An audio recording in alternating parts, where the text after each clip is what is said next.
And we are live. This is Dark Journalists. It's a fantastic crowd with us already tonight. And as usual, I'm joined by the lovely Olivia. Hi, everybody. And we have an incredible show set up for you tonight because we're going to be going into the JFK Records Release Act and how it relates to these stealth archives we've been reporting on, and how the Trump administration holds the keys to what is living in those files, and how that relates to everything that's in the UFO file, interestingly enough. So there's layers of secrecy we're going into tonight, including the secrecy surrounding the relationship between President Nixon and Donald Trump, which he hinted at this week. It's been a week of revelations, and people just coming out of the woodwork. And we're going to be taking your questions live tonight in the second half of the broadcast. What I want you to do is you can ask them early, ask them all in caps, and Miss Olivia will be putting those together. How are you doing out there? Doing great. Fantastic. Everybody has missed the live show. So, No and question. I have missed the live show. Well, we had some great interviews with Dr. Joseph Farrell, which were pre-recorded. And of course, we've been watching and collecting information on all the COVID terror that they've been laying out in the campaign of fear that's been carried out by pharmaceutical companies and political powers and the media. The media just is on, they want you to be just petrified. I think that they're doing some kind of a, how petrified can the public get? And it seems to be paying some dividends, but I think that the overreach has sown all kinds of cracks because all their numbers collapsed early. And even Neil Ferguson from the Imperial College got caught with his married mistress and all this stuff. He was breaking his own rules. Obviously, the idea of a lockdown for him wasn't actually real, or he wouldn't have been out there doing all this, especially since he was supposedly recovering from this COVID, but it was basically just a case of the sniffles. So, you call anything COVID now. Basically, someone runs their motorcycle off a hill and they call it a COVID accident. So this is the way that they've decided to play this off. Now, the overreach is real. Tonight's show isn't about that, but it is kind of interesting that we're examining a PSYOP, and there are so many levels of PSYOP associated with what we've been experiencing over the past couple of months with this. And as more comes out, we're going to see that the same types of forces, again, are behind it. And very often those forces are identified on this program as the deep state. But I want to kind of clarify that, which is that the deep state we're referring to is the deep state that Professor Scott, in his books, American Deep State, JFK, and Deep Politics and the Death of JFK, and Cocaine Politics, and The Road to 9/11, this series of books, which are by Professor Peter Dale Scott, who was a UC Berkeley professor, really outline and give us that idea of this other system that's operating parallel with the regular system that we're used to. And when that system intrudes on our reality, he calls it a deep event. So things like 9/11, backtracking, Iran-Contra, Watergate, things that really changed the paradigm, got a big policy shift going. And one of the main ones, of course, back there some 56, 57 odd years ago, was the JFK assassination. The JFK assassination is such a crucial event because it is the first deep state action directly against the White House. And the White House being the seat of power in America, they were no longer content to go around it. They had to possess it. And the program that was instituted for this was multi-layered, but one of the layers that was quite important was the Oswald project, because they had to be able to pin this on someone who wouldn't track back to these agencies, like the Central Intelligence Agency, which was behind the Kennedy assassination. Now, the media has supported the notion that, it was just Oswald and all the rest, but we're going to see why that is not only beyond the pale, but is designed to keep us in a certain state of mind, and that they've had so much information over some 55, 56, 57 years, for them not to have integrated it is a crucial moment in the inside of the JFK records release, which were mandated to be released actually on October 26, 2017 by Congress in 1992, in response to huge outrage about things that people were finding out 30 years after the fact, 25 years after the fact. So that was mandated by law to come out, those records. And the records, in fact, would embarrass the Central Intelligence Agency. So they, at the last minute, went to Trump and said, please don't do this. We need to protect sources and methods and agents, which is absurd because all those agents who functioned in 1963 are dead and gone, and even the Soviet Union has collapsed, so there's no reason. So all the reasoning was absurd, but some of the records came out around the CIA records, which were important, but Trump didn't go after the CIA to get those records out. Now, he's had a very standoffish relationship with the CIA, and they've tried to remove him from office 3 different times, specifically with the impeachment process. Now, some people who like Trump or hate him, it doesn't really matter, because what we're talking about is the Central Intelligence Agency, which is a extra constitutional force. It's actually not foreseen in the Constitution. It's not a regular part of the government. And so we don't want them determining things like presidential elections. And I feel like they're going into this mode again with the big push around mail-in ballots. No, we're just going to go like we always do, and we're going to pull the lever or whatever it happens to be. And we're going to vote. So none of your COVID scare, none of that BS is going to work this time. So they're hoping that they would be able to create this scenario. As a matter of fact, there's a number of objectives going on, but one of the key objectives that they want to do is they are still not satisfied with not having this control over the elections.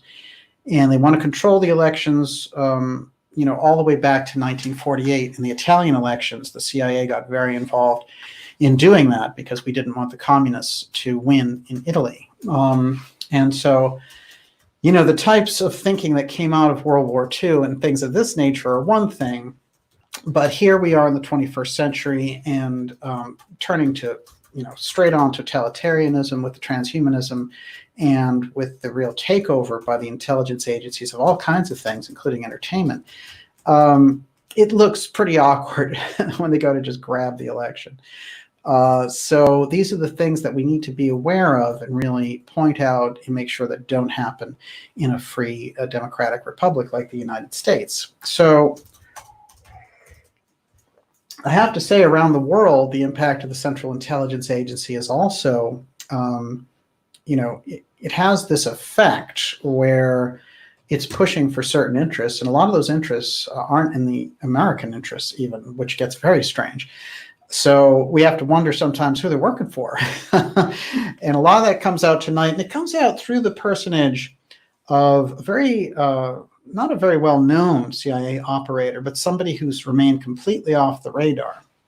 And that is someone who was a psychological operator, and he was the chief of psychological ops in the Miami Jamwave station during the time of the Kennedy assassination. His name is George Joannides, and we're going to get into him tonight because he's a crucial figure for us to understand in terms of understanding the PSYOP and how we got into this deep political situation, and how the forces of Trump and Nixon actually have reemerged. And in the 21st century, we have now a very different playing field than we had, say, when Bush or Obama was in office. And Obama, rolled in as basically the banker's clerk. He's the guy who got in there and got all the stuff done for the bankers while talking a kind of a social justice theme, and then got out, and people are looking around like, what did this guy actually accomplish? Especially since they get rid of Obamacare now. So it's a very interesting setup when we look at the current political paradigm. How you doing out there? Doing great. I have not been able to listen to you much because I'm saying hi to everybody. You have to get reacquainted. How are they looking for questions? Well, I actually have got a juicy one for you right now. Sure. Felix Caraballo wants to know, was Elvis murdered by the CIA to deflect from a Lockheed Martin scandal? Isn't that interesting? What a great question. Have you ever researched Elvis's death? Yes. Yeah. Oh, yeah, absolutely. It goes in a pattern of deaths, oddly enough. And the intelligence agencies get very involved with popular movements, and very often those movements are around musicians. Of course, they tracked John Lennon of the Beatles very closely when he was here, and there's a very interesting documentary called "The U.S. versus John Lennon," where they were literally trying to deport him because that was an excellent documentary. Yeah, they didn't want him around here leading any, kind of revolts against the state, and they were really freaked out by it, even much more so than anything he planned to do. He might have done like freedom concerts and things, but he wasn't trying to lead a revolution against the government.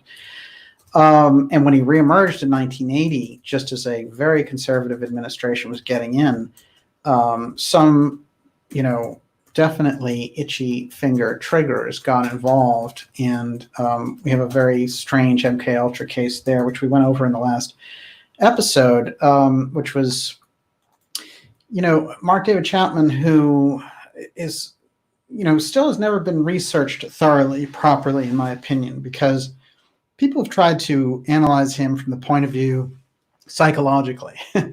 But you have to look at him in terms of an intel construct. And the way we'll do that is through the work of Joannides tonight, because what they do to these people when they have them all over the world, but they're not wealthy people, they, if you look at somebody like Mark David Chapman or Lee Harvey Oswald, for that matter, Lee Harvey Oswald went all over the world. He went to Russia, he went to Japan, Finland. I mean, he was everywhere. And for that period where there really wasn't that much travel as a citizen, flying a plane was kind of a luxury.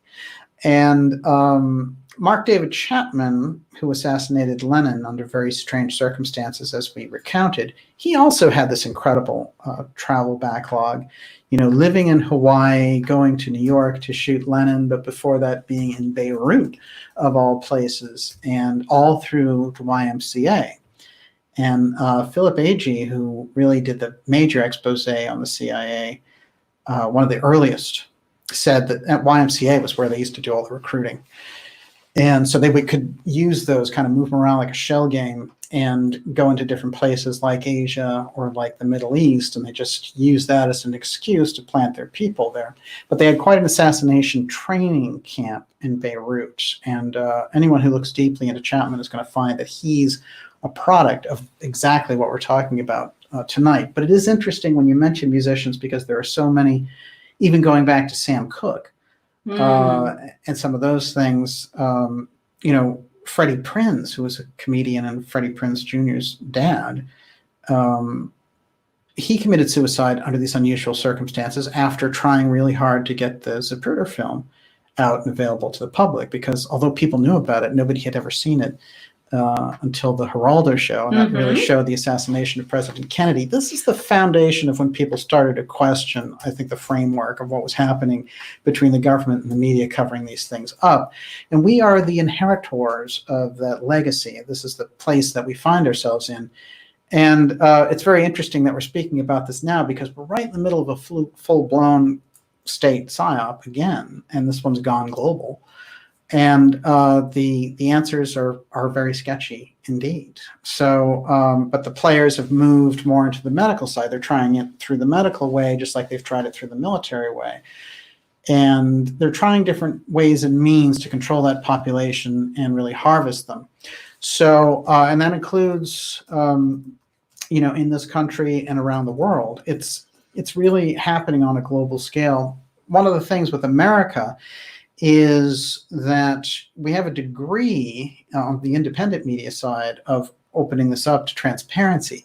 For example, this Plandemic video that's been out, which has Dr. Judy Mikovits, this is outstanding material, really exposing the PSYOP aspect of this through her medical training. She's had this whole background with Fauci, et cetera. And then now we see in CBS News, and who got exposed by James O'Keefe and Veritas this week for staging a hospital incident, pretending there were all these people there to be tested. So we're really in an interesting situation, but that Plandemic documentary brings it home that this is what the independent media is bringing forward. The programs we do in this show, the work of Catherine Austin Fitz, Joseph Farrell's analysis, Alexandra at Forbidden Knowledge TV. These things form a foundation of thought. And it stands in stark contrast. So what we see is more and more naked aggression of censorship by the social media platforms. And so that really kind of gets us into this situation. Everyone, you're watching the Dark Journalist Show. This is X Series episode 88. And we're going to go deep, swing for the fences to find out these incredible connections that we're going to bring forward tonight.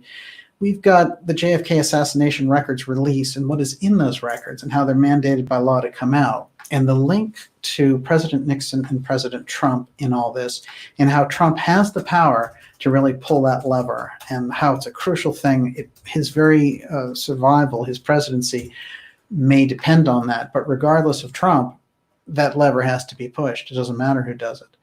And we certainly won't be just waiting around for him to do it, because he's had some opportunities to do it. But it would be smart for him because, you know, I don't know if he's recognized it, but the CIA really has it out for him. All right, so let's get to meet some of these very interesting characters. I want to review a couple of things about the time that we're in and why the JFK assassination aspect needs to come out now. Having kind of hung around here about 56 years into this, you know, the public is very convinced that they got had back then. And then there were different committees set up, like the Warren Commission, which lied and said it was, you know, a lone nut, single bullet, and all that stuff has been discredited now. Then there were further observations, the House Assassinations Committee, but it was interfered with by the CIA. The Justice Department never followed up on it. We've had other things. Oliver Stone's JFK movie got the our Assassination Record Review Board going in the 90s, and this was crucial because that's where we get the law that all these records need to come out.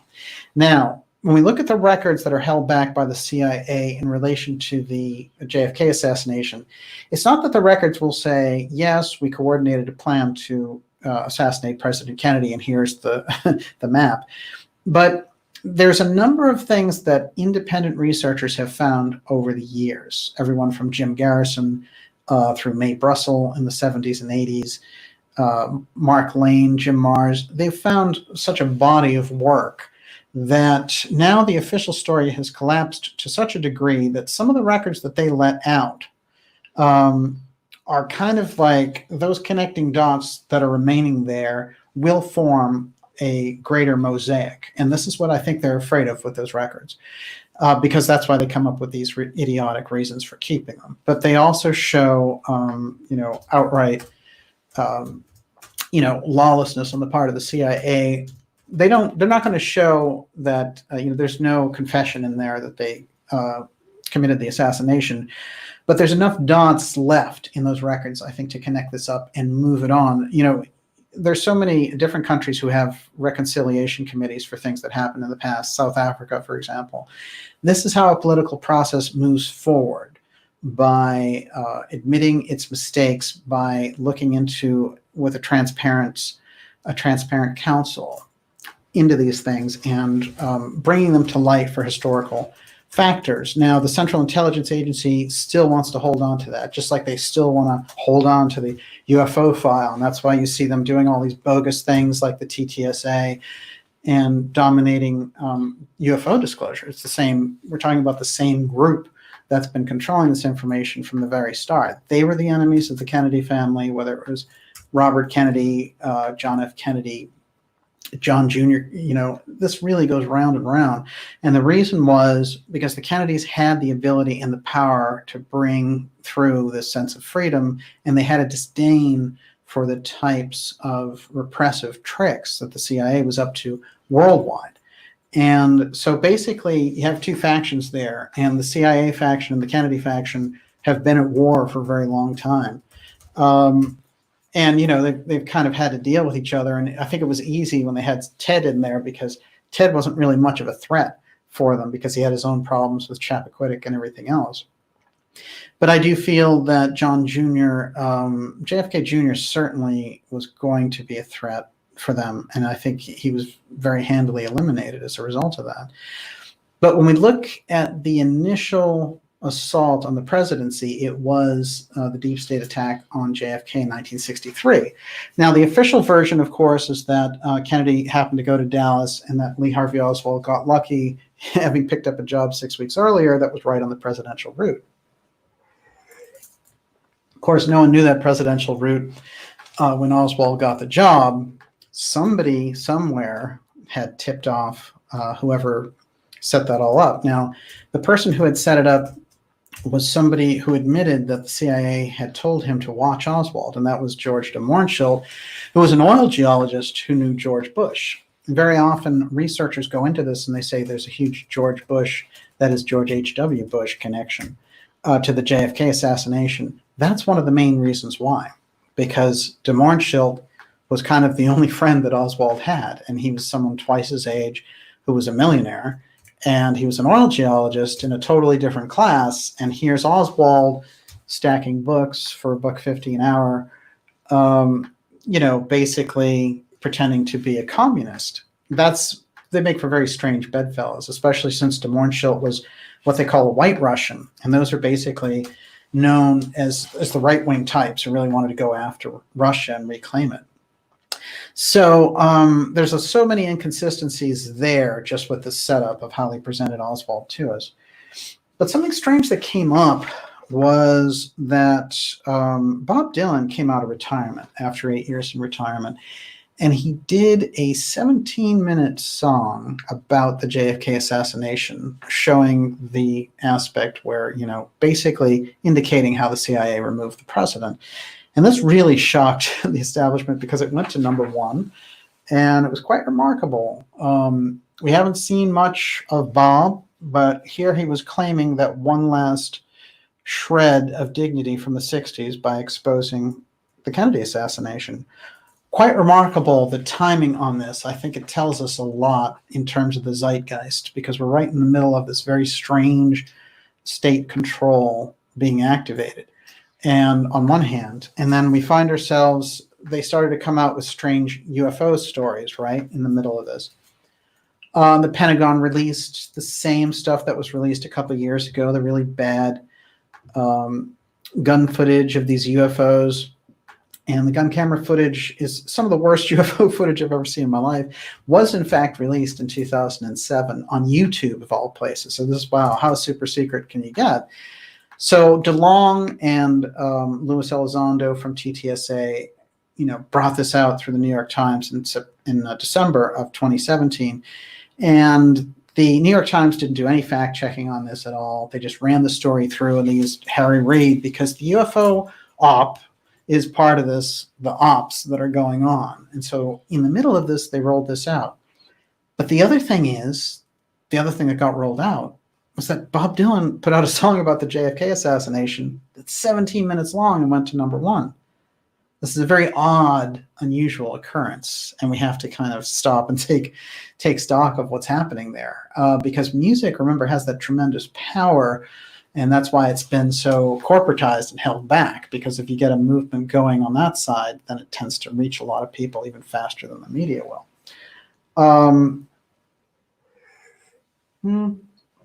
A couple of other unusual things that have started to arise, which is the presence of RFK Jr. inside the debate around the assassination of his uncle and his father, RFK Jr. RFK. Now, RFK Jr. came out and openly started talking about how Thane Eugene Caesar was his dad's assassin. Thane Eugene Caesar was a security guard who was at the Ambassador Hotel, who was behind Kennedy.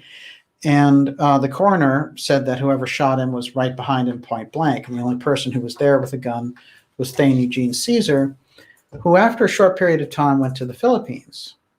Well, it came out that RFK Jr. actually, in recent months, before he died, before Thane Eugene Caesar died in the Philippines, had reached out to him and said, I want to talk to you. I know you were involved. And Thane Eugene Caesar said, well, I will talk to you, but it's going to cost you.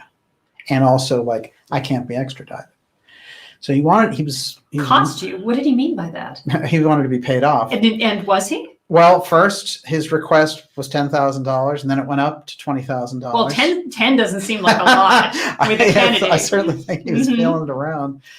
And although I guess that might kind of keep you going in the Philippines. Yeah, I'm sure it's an inexpensive place to live. No question about it. But this is very interesting because Thane Eugene Caesar now had only gotten a job as a security guard 3 days before the Kennedy assassination. Again, like Oswald being placed as a patsy on this motorcade route, these people know how to place people where they need them to be. In Oswald's case, as a patsy who had nothing to do with the assassination. Thane Eugene Caesar's case, the trigger man, with Sirhan mind-controlled, shooting bullets off and distracting everybody. And then, them finding the notebook saying RFK must die and all this kind of thing. All MK Ultra'd out, as we explored in the last episode. Now, when we take a look at the situation of Thane Eugene Caesar, as he was going in and trying to get money from RFK Jr., something interesting happened. He died. Now, he was no young man. He was, I believe, 81 when he died. So, certainly natural causes possibility, but it is strange, let's face it. And he was on that level. He didn't say, oh, this is a crazy idea, I'm not going to talk to you about it. He said, I'll talk to you, but I can't be extradited and you can't, basically you have to pay me. So, but the emergence of RFK Jr. on these issues is significant because starting in 2015, he started to raise the possibility that some other force was involved in the assassination, breaking with a long tradition of Kennedys just staying out of the fray of their families' assassinations and talking about them in terms of how the CIA had committed them. This is a major sea change. But now we see also that RFK Jr. has arisen as the major opponent to this vaccine push, the mandatory vaccine, where you, instead of taking 6 vaccines, you take 78. You're full of all this stuff and you have every health problem in the book, but they make lots of money and you get installed with all these nanoparticles. So, here we have 2 factions going at it. And the Bill Gates faction coming out head-to-head with RFK Jr. As a matter of fact, when Trump first got into office, and Trump is a big part of tonight's show, when Trump first got into office, he offered RFK Jr. to be on a panel to study the autistic elements around vaccination and how vaccine injury causes autism, which is majorly controversial. But there's so much good science and so many studies behind that. And they had a good rapport. And then Bill Gates came along and really played Iago, from Othello into Trump's ear and was like, he'll take you down, he'll make you look bad on this. I'm the one, trust me. And I think Trump might be seeing through Gates now, though, because they're starting to attack Trump because he didn't go all the way into the op. He hung out on the op until it was good enough to make him look good. And then he stepped back and he's like, oh, open the country up, which is the last thing in the world that they want. So the lockdowns are a mentality. Remember that fear is a control mechanism. And, so much of the illness itself is generated around the fear. And, for people who are legitimately dealing with health issues, it's always very difficult. But the propaganda layer on top of it is just undeniable. Yes. I have a juicy question from Scarlet Fire about RFK Jr. Did RFK Jr. announce his run for president today to defeat Trump, as I heard him say? Were you aware that he sort of... that he announced he was running for president? Well, in a subtle way. Did he tip his hand at all? No. Okay. No, as far as I know, the RFK Jr. has no plans for running for president. But he did want to work with the administration to get them up to par on environmental issues, and on this vaccine issue, for sure. So, but if you have a link for that, send it over, Red Rover. Well, what are they going to do about Biden? He couldn't even take his mask off. It's really sad. Well, we have a very interesting situation there because you've got somebody who clearly has not got mental faculties to be running for president. Mm-hmm. He'll never make it through debates. He'll never make it through public events. He can't speak. He can't articulate. They're starting to have his wife talk for him. Mm-hmm. No, they're planning on replacing Biden. I've posited that what they're planning is a unity ticket. And my original people that I chose for this were, the lights go on and off. Ooh, the original. Oh, there it goes again. There it goes We're again. losing a bulb. Something interesting happening there. Mm-hmm. Okay, so far so good. Okay, I'm gonna exit for a minute. I'll be right back. Okay. One of the things I would say is that John Kerry and Mitt Romney were the two, and I showed a kind of a tapestry of background connections with the two of them and what the media was doing, promoting the two of them, and also saying, look, you know, we've had this situation where, you know, Romney was the only person out of that whole bunch who voted against Trump for impeachment. Yeah, that's all set. That's all set. That's good. No, it's definitely not the thing. I'm sure it's a power surge of some sort. Everyone, we're having an interesting, the lights are going kind of on and off here. So if the lights go out, you know, when they go back on, we'll try to join the live stream again. Okay. But so if we have any problems, you've been warned. So yeah, but this was the Unity ticket, and it had been tried before, actually, in the time of Lincoln. And Lincoln had done it with his Vice President Johnson. They had formed the Republican-Democrat ticket in order to portray unity. And this was the idea that was being floated in the background. And we had done some reporting on that just before all this hit. And another very suspicious thing that went down was that during the election period, we were seeing candidates dropping left and right after swearing they were going to stay in. You know, Buttigieg and Warren and Klobuchar. That's really some of the most unimpressive candidates I've ever seen take the stage looking for the presidential job. And they're never that impressive. But who did you just mention today? I can't even think of her. Who is it? The one in Cambridge.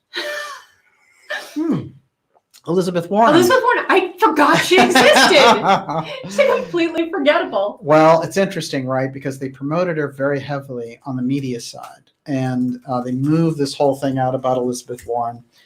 But once it got to the ballot box, nobody was going for it because, you know, she was just really far out there. She was talking about how she was going to get a 12-year-old trans child to give her advice about, like, she was going to promote like a trans czar or something. You know, this is, you know, these were the people who were standing up and just making these bizarre proclamations that had nothing to do with reality. And they were promoting all these unusual positions that had nothing to do with the day-to-day lives of the people that they were dealing with. So as a ticket, the Democrats were going down hard, and they rallied on the establishment side around Biden. But I don't think that they're trying to get Biden in across the finish line in his half-wit state. I think that they intend to replace him, and there's hesitancy about how to do it. Possibly even the Tara Reade thing was kind of a trial balloon about, you know, we can move him out of the race this way. But I think the camp that's against him is not the Republicans. I think the Republicans would love to run against Biden, actually. But I think the camp that's against him are on the Democratic side because they want something else. And they've been floating all kinds of weird things. How about the Michelle Obama thing? Oh, nice. Michelle Obama doesn't have any qualifications to be president. You know, let's think about this a little bit. Really, being first lady is an interesting job, but it doesn't give you the kind of experience you need to be president. I would say not by a long shot. Everyone, you're watching the Dark Journalist Show. We're here in X Series 88. This is the JFK Stealth Archives, the assassination records that, according to the JFK Records Act, were supposed to be out in 2017, but Trump didn't go for it. And let's look a little bit at some interesting comments that Trump made around this to kind of give us an idea. So back here, Trump boasted he'd open all the JFK files, but now says he can't.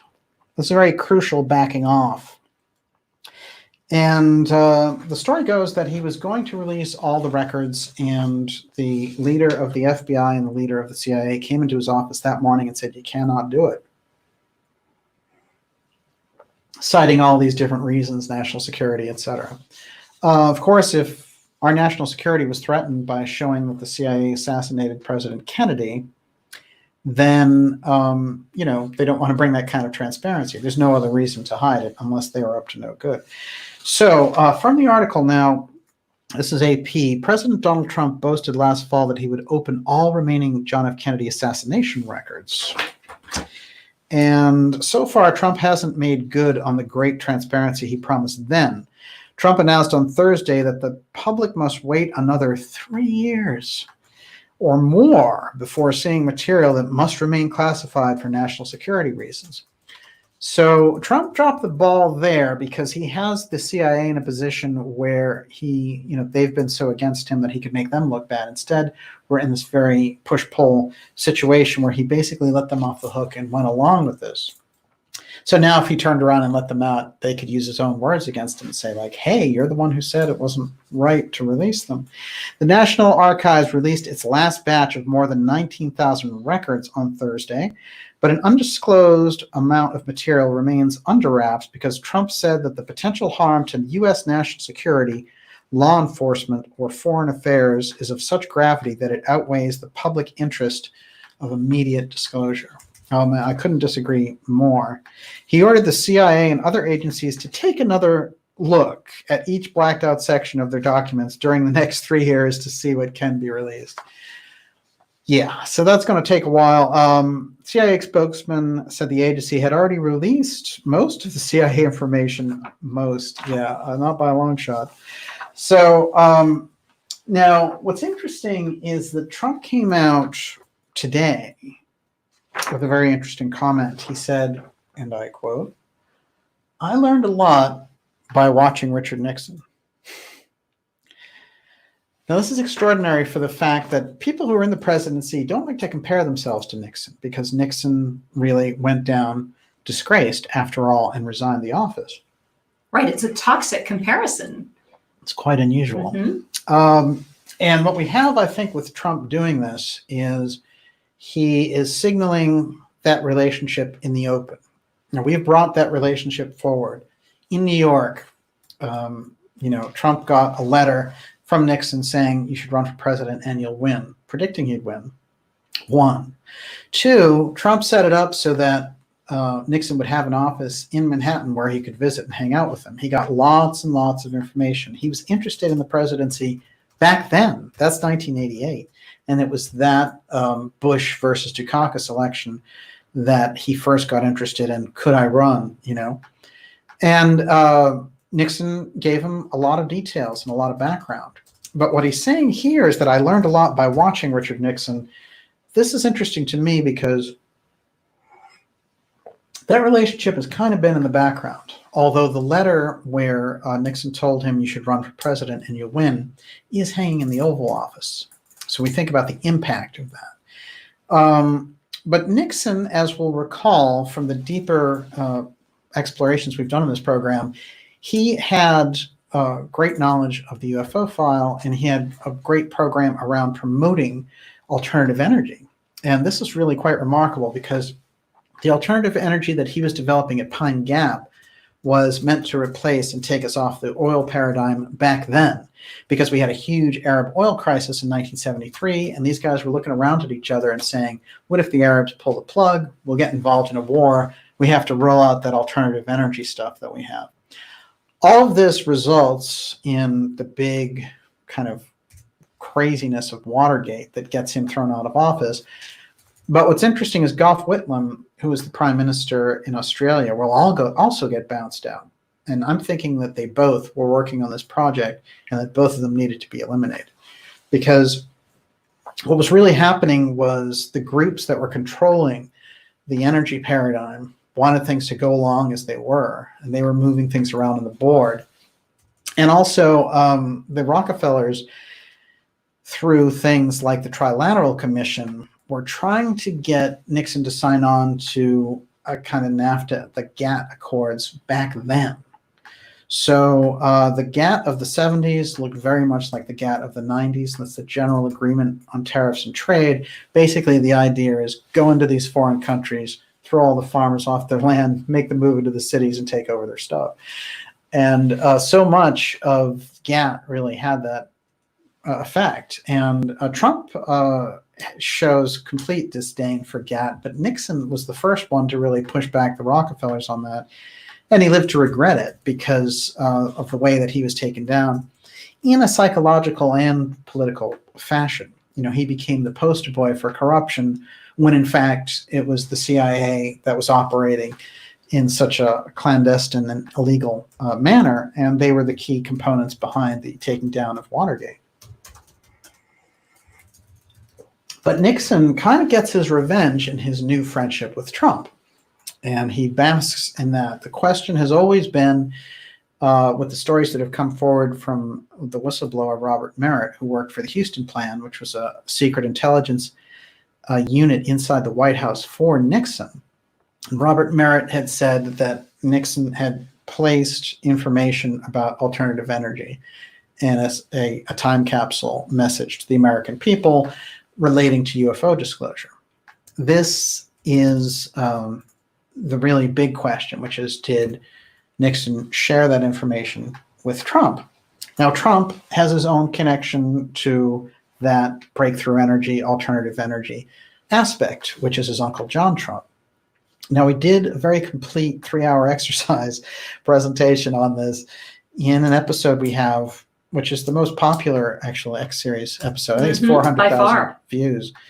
And that's called Tesla, Trump, and the Time Capsule. All that information is there. And we were the first ones to put it out in relation to the fact that Trump, his uncle was a protege of Vannevar Bush, and scientist Vannevar Bush, on record, was in charge of the UFO file. So the information he's sharing with his protege there in John Trump is related to the UFO file. There's no question.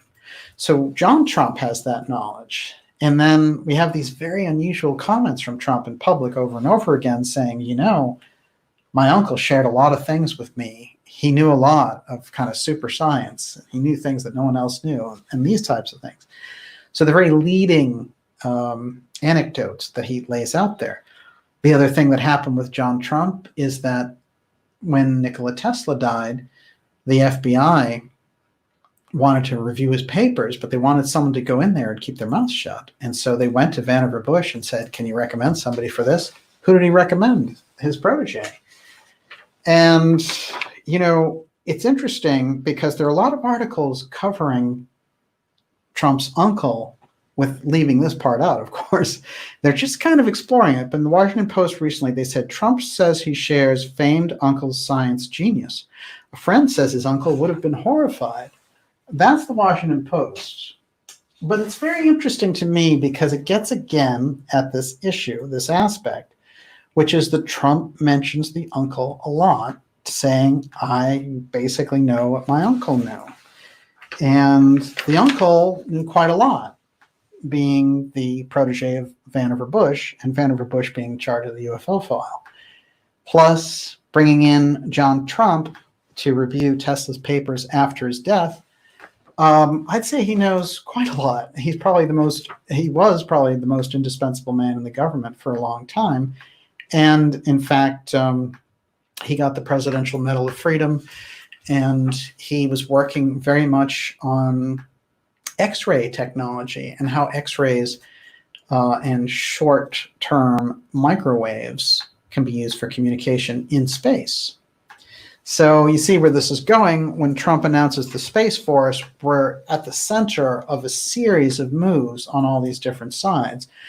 And that's when we start to get the phony Clinton Podesta UFO op, which results in the TTSA, and that's the BS CIA thing that we talk about on this program. Not because we want to be mean to the TTSA, but because, on their staff, on their executive board, there's over 100 years of experience of CIA officers. It's a CIA operation. When you get people around UFOs who talk about TTSA and just say they want to bring the truth out from the government, they are the government.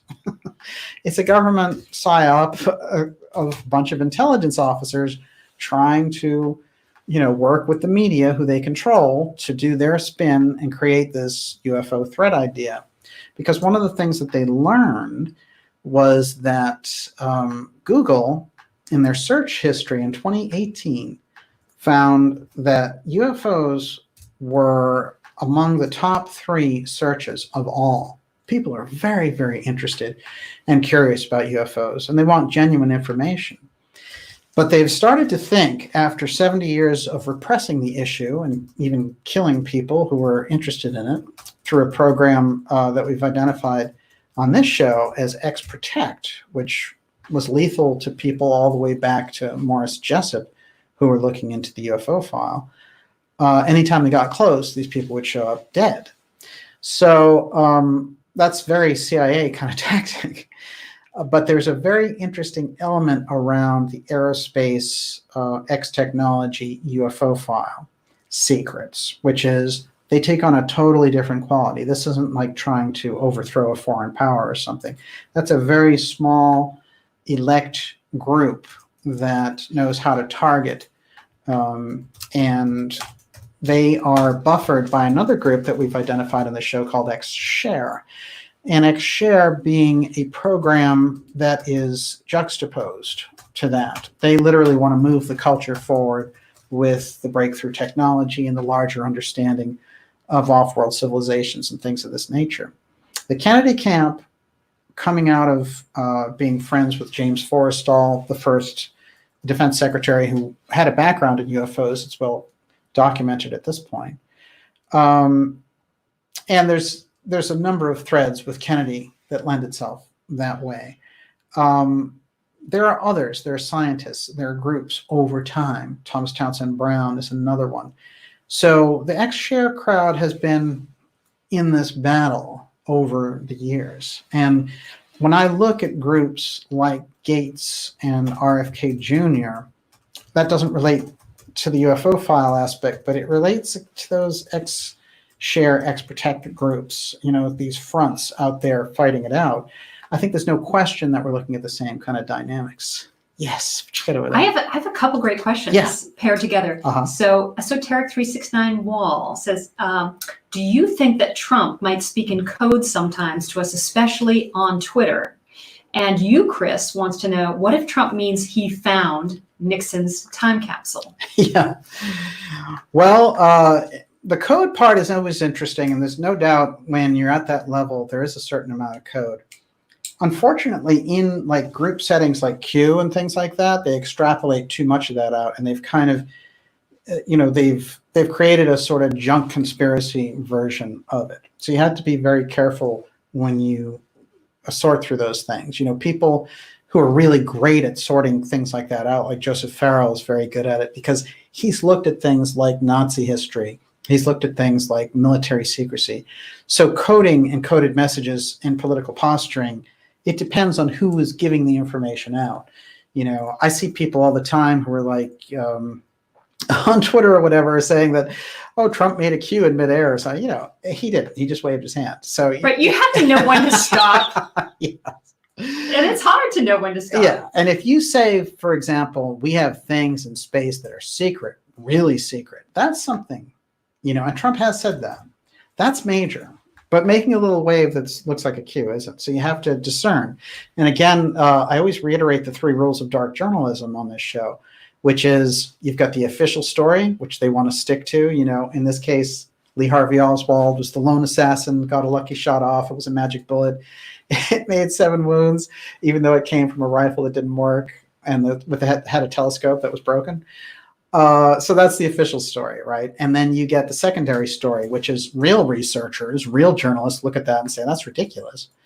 And the media, which is on the side of the establishment, says, oh no, the secondary story people are conspiracy theory. And there's that battle. But then this other thing shows up and it's junk conspiracy, you know, like the driver did it or stuff like that. That's the junk conspiracy part, and it's meant to throw the whole game off so people are just like, oh, I can't get enough. I'll go back to the official version because I can't think straight. So when it comes to codes and things like that, you see there's a whole science behind what we named this show after, which is X-steganography. So steganography is something that's a code. There's a science behind it. It's been used for thousands of years. And we can see it used through the Middle Ages. We can see it used reemerging in the 20th century, being used to hide advanced technology. That's where all the X-planes and where all of these X programs come from. That's where the X-Files comes from in the FBI. When looking into UFOs, they called it SMX and then X, because the X was what they're picking up again from using the steganography that required a certain level of secrecy and understanding.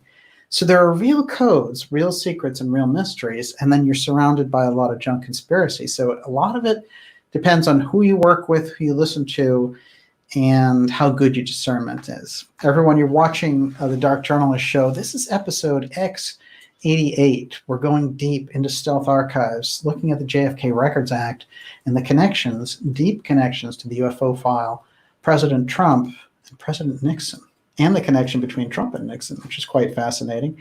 We also are aware of the Nixon-Kennedy aspect in this. We've done many shows on that.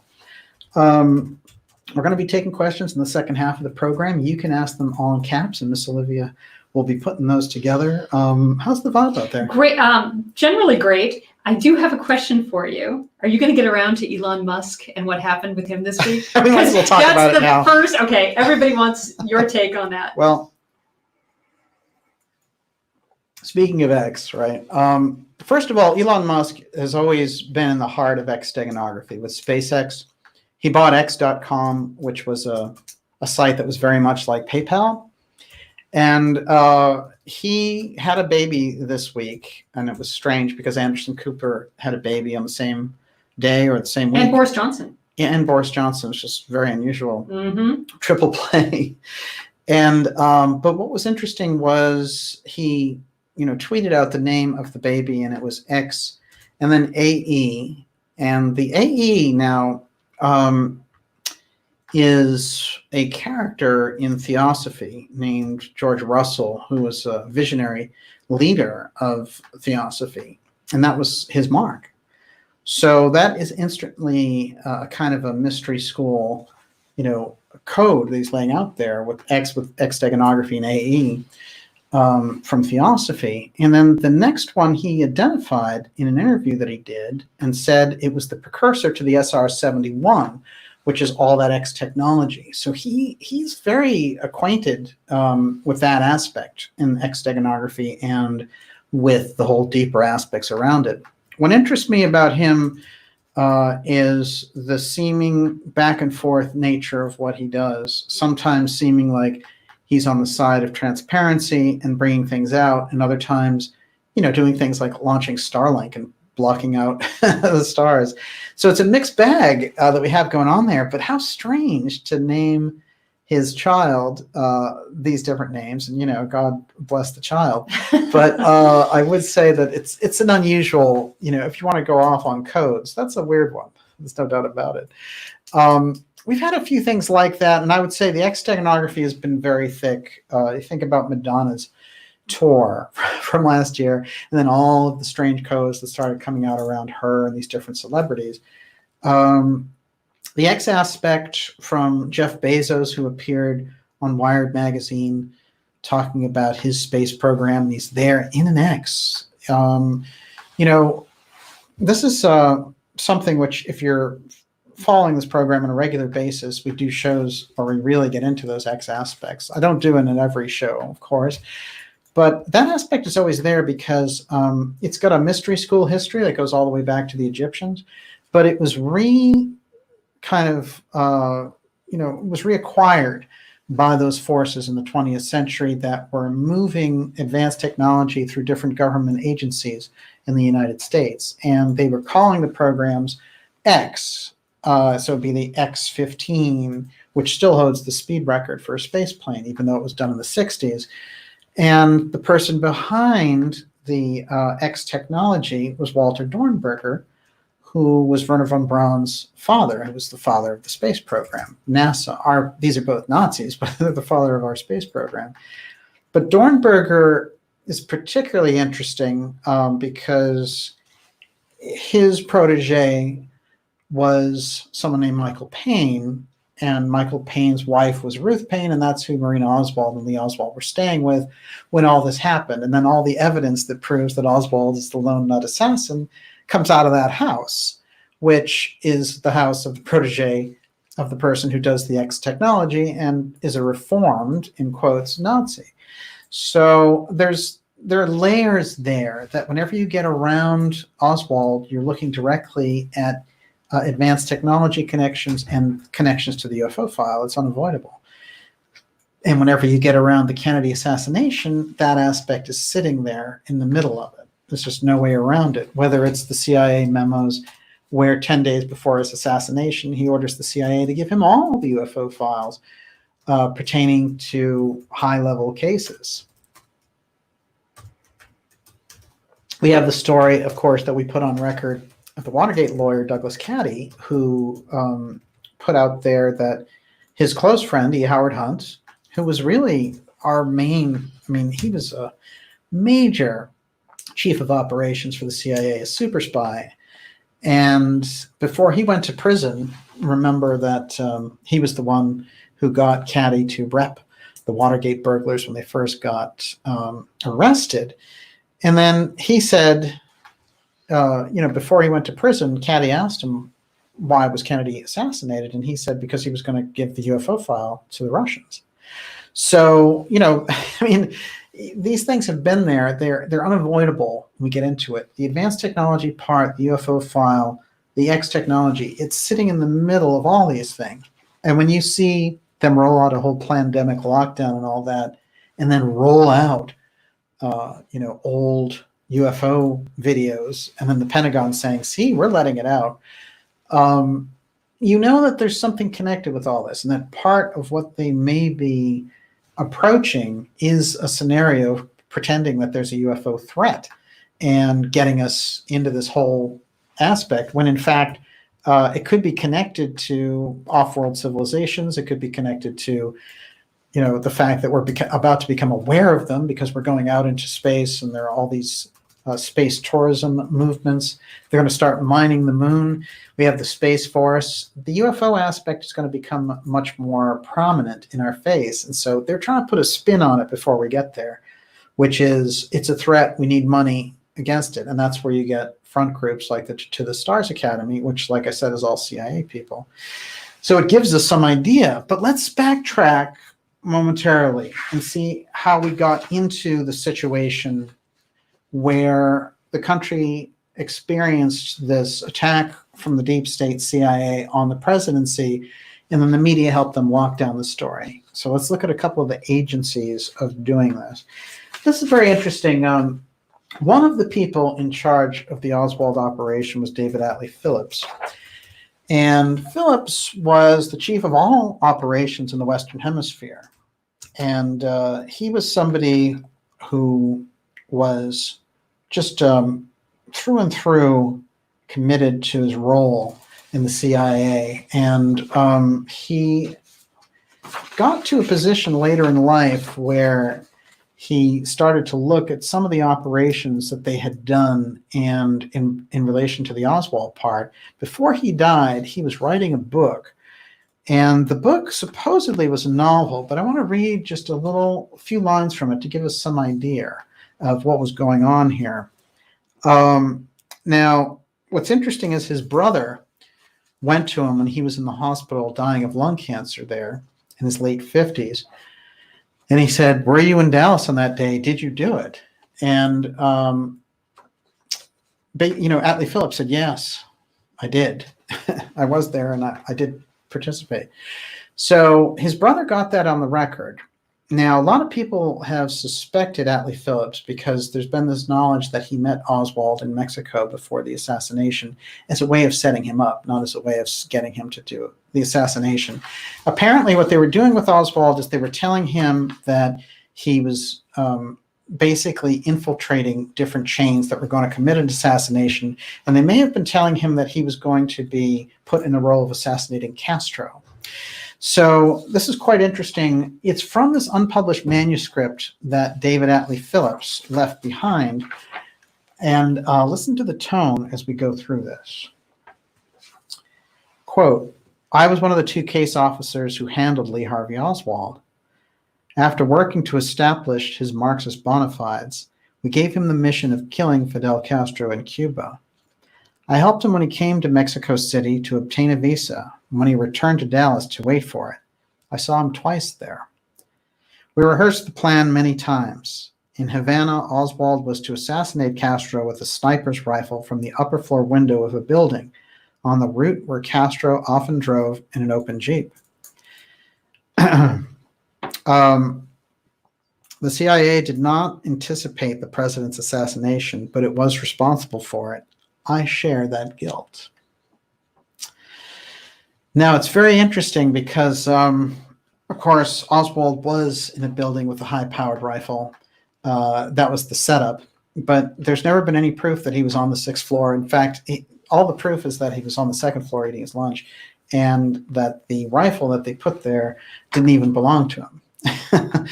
It was ordered through the mail by someone named Alec James Heidel, who we'll find out later is an alias of Lee Harvey Oswald. But what's interesting is that basically this person in Atlee Phillips' unpublished manuscript is taking credit for creating Oswald. And he's saying, we trained him, to do this exercise. And it's a confessional tone. Why he would be making up this novel at the end of his life before he dies and confessing to his brother before he dies that he was in Dallas and was in charge of this is interesting. Now, he worked with a group that was infiltrating Cuba and other places in the hot zone. And the group was called Alpha 66 and was led by Antonio Vecchiana. Vecchiana said that he used the name Maurice Bishop. Of course, the CIA, they always used aliases. And he said that he worked with him on these anti-Castro operations with militias and things like that. But he said one of those days he brought Lee Oswald with him. And they called him Leon, and he remembered him very well. And before Vecchiana died, he said, my case officer, Maurice Bishop, who was David Atlee Phillips, he was the one who brought Oswald. That's the one I saw Oswald with.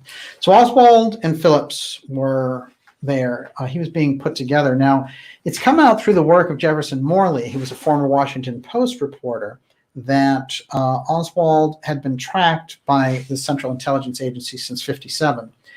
He was placed in the Soviet Union to get intel, and he basically came back here and had to pretend that he was a communist. Their next program for him was to go into Cuba and do the same thing. So this is how the CIA used him, but they had to make him seem like this untouchable. What's weird is that as researchers got further into it, and as people were put on trial for the JFK assassination in the 60s, by Jim Garrison, who was the DA in New Orleans, we found out this whole thing about Oswald, which is that he worked for all these very right-wing, not left-wing aspects. And one of the main right-wingers that he worked for was Guy Bannister. So Guy Bannister was an ex-FBI agent who was the originator of the X-File. That's where the whole term X-Files come from, because he created it in the FBI. And he was the one who followed all the flying saucer cases. So we have a lot of strange strands as we get to Oswald by the time we get to him being accused of this assassination. One of the strange things is someone who was sent by, he was a double agent, and nobody really understood the impact of his story. Dick Russell, who was a great researcher and a great author, spent a lot of time unraveling Dick Russell, on Richard Case Nagel. So Richard Case Nagel was someone who'd grown up in an orphanage. Remember, Oswald had spent time in an orphanage.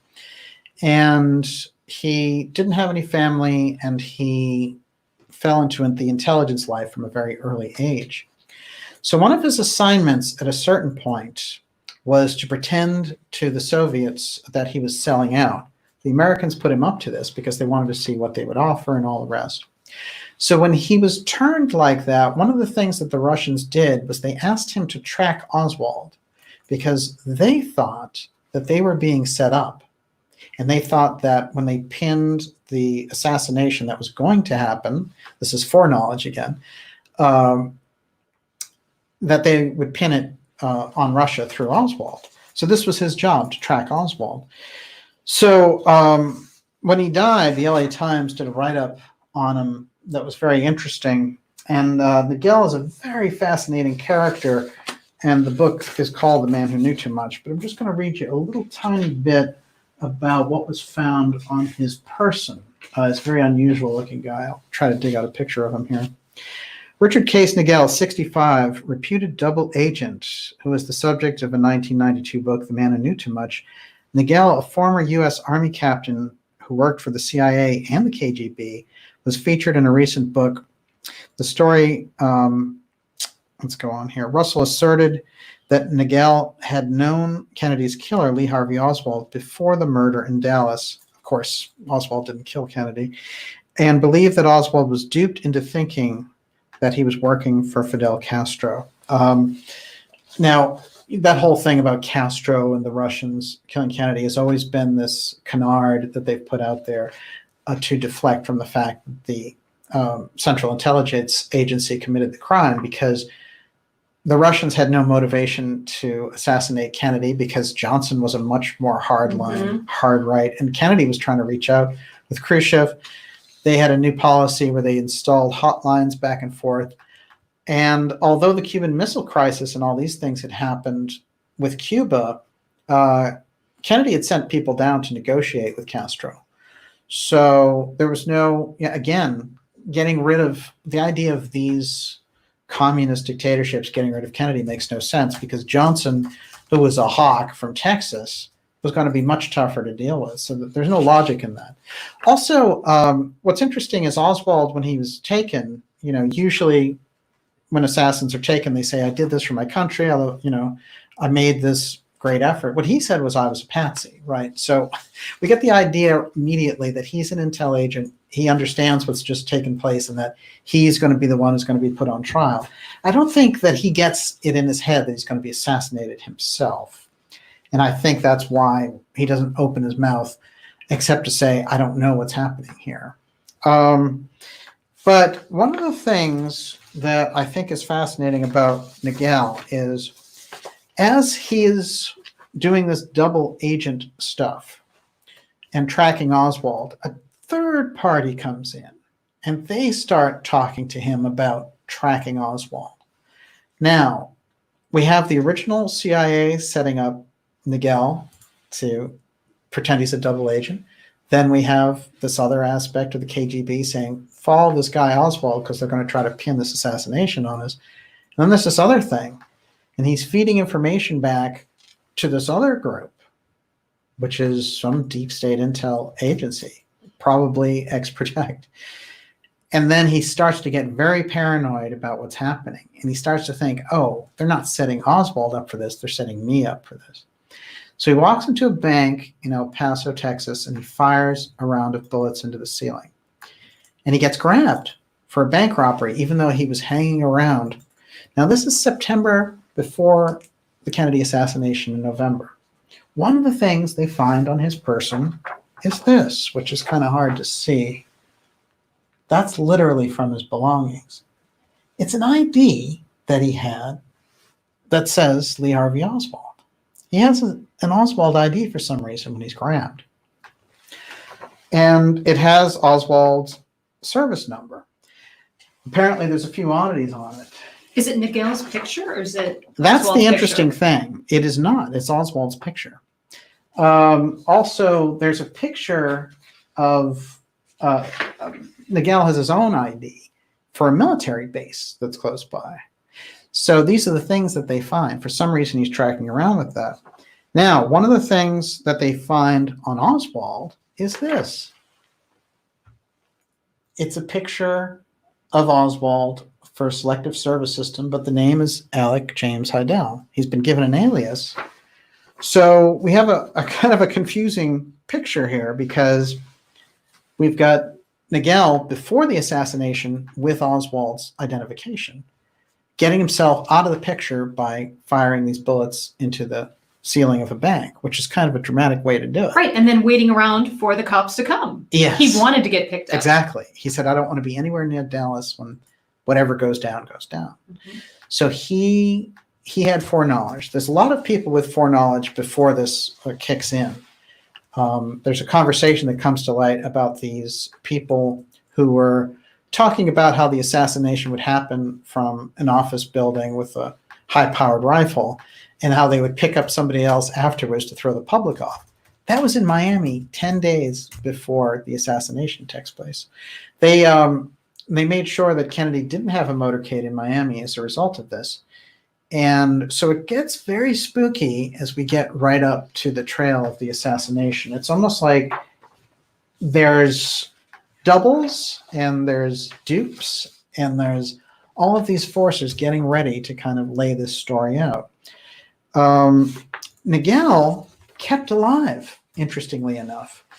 And he was released from prison, and he tried to help Garrison in the late 60s get to the bottom of all this. How did he help Garrison? He went, and that scene where he meets Mr. X, although it is Fletcher Prouty who they're referring to as the character, the meeting is Nigel's meeting. Wow, yeah. I didn't know that. So they met in a park and they talked about these things. And Garrison said, "Will you come on the stand?" And he said, "No." They'd haul me off immediately. Mm-hmm. But one of the things that they did with Nigel, which is fascinating, which is when Russell found him, he spent years sort of developing this relationship. And then he came back and said, in the 90s, he gave Nigel's name to the Assassination Record Review Board. And shortly after that, Nigel was found dead. Now, they said natural causes and all the rest. But Nigel's testimony in this situation, again, would have implicated the CIA. So we've had all these series of deaths around the Kennedy assassination and around these investigations, each one. Around the Warren Commission, there were a whole series of deaths. Around the House Assassinations Committee, there's a whole series of deaths, including George de Montschil, and it's always like, suicides that are things that are meant to look like suicides, or, in the case of Johnny Roselli, who was a pilot who had knowledge about this and had worked for the mafia and the CIA, he was found in a drum in Florida, somewhere in the ocean. So, they knew how to take care of these people. It was like Sam Giancana was a mafia guy, and they found him all shot up. So those committees really, there were always this swirl of deaths. There's a huge death list. And the ARRB, by the time they got to that in the 90s, which is the same group and the same legislation that mandated that the records get released in 2017, and then Trump should have done this October 26th, that's the same group where these other deaths start occurring, and Nigel is one of the deaths on this list. But he's a very strange story because he gives us that understanding that other people were tracking the how Oswald was being set up before it happened. That's crucial. Because Oswald was trying to be an intelligence asset, and he thought he was doing great. Oswald, there's no proof that he had done anything. They came up with all these things afterwards, that he shot General Walker, or he attempted to shoot General Walker and all this stuff. There's never been any proof that Oswald did anything, except work, as a Marine, that he was part of the Marines, and that the CIA, he was a CIA asset. That's the only thing that we know, really. We don't have any proof that he committed assassination. Oswald is an interesting case in the sense that at the age of 15, he's in the Civil Air Patrol unit. And in that Civil Air Patrol unit, he is taken under the wing of David Ferrie. And David Ferrie is he does a lot of psychological operations for the CIA, and he's a hypnotist. So right away, we have a very intriguing set of circumstances for Oswald. But this is how they get Oswald in the door. Now, a few more facts that I think are important. The person who created the Civil Air Patrol, and therefore has access to all of those agents, was someone named D.H. Byrd. And D.H. Byrd was an oil man who was the cousin of Admiral Byrd, who discovered Antarctica. And D.H. Byrd has a very interesting thing in his background, which is that he owns the Texas School Book Depository, where Oswald will be firing off, supposedly. Now, when they get there, the police get there and go up to the 6th floor because they're directed up there by this witness who disappears. They go up there, and they find a gun, and the gun that they find is not a Mannlicher Carcano. It's a 7.65 Mauser. So the sheriff's deputy, Roger Craig, looks at it, and he's with another cop named Seymour Weitzman, and Weitzman looks at it, and he owns a sporting goods shop, and he said, oh, it's a Mauser. So that's what they found. By the time they're downstairs giving their report, it's announced that it's a Mannlicher Carcano, which is the one that's associated with Oswald, and that he ordered it under a phony name and all this stuff. So they did all of that chicanery at the scene of the crime. And then they have the thing about Oswald is on the run. Again, they say that he shoots Officer Tippett, but there's no good evidence for it. As a matter of fact, all the evidence around it is interfered with. For example, they find these shells at the scene of the crime, and the officer engraves his name on the shells so that he can track the evidence.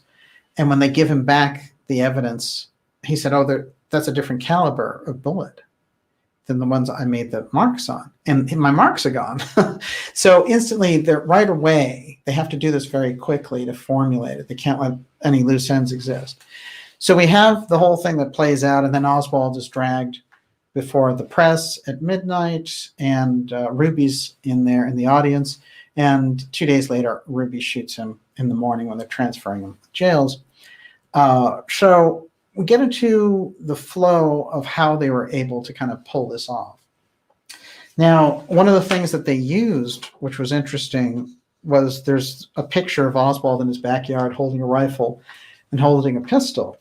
Years later, in 1968, the widow of one of the policemen involved found a very strange picture in her husband's belongings.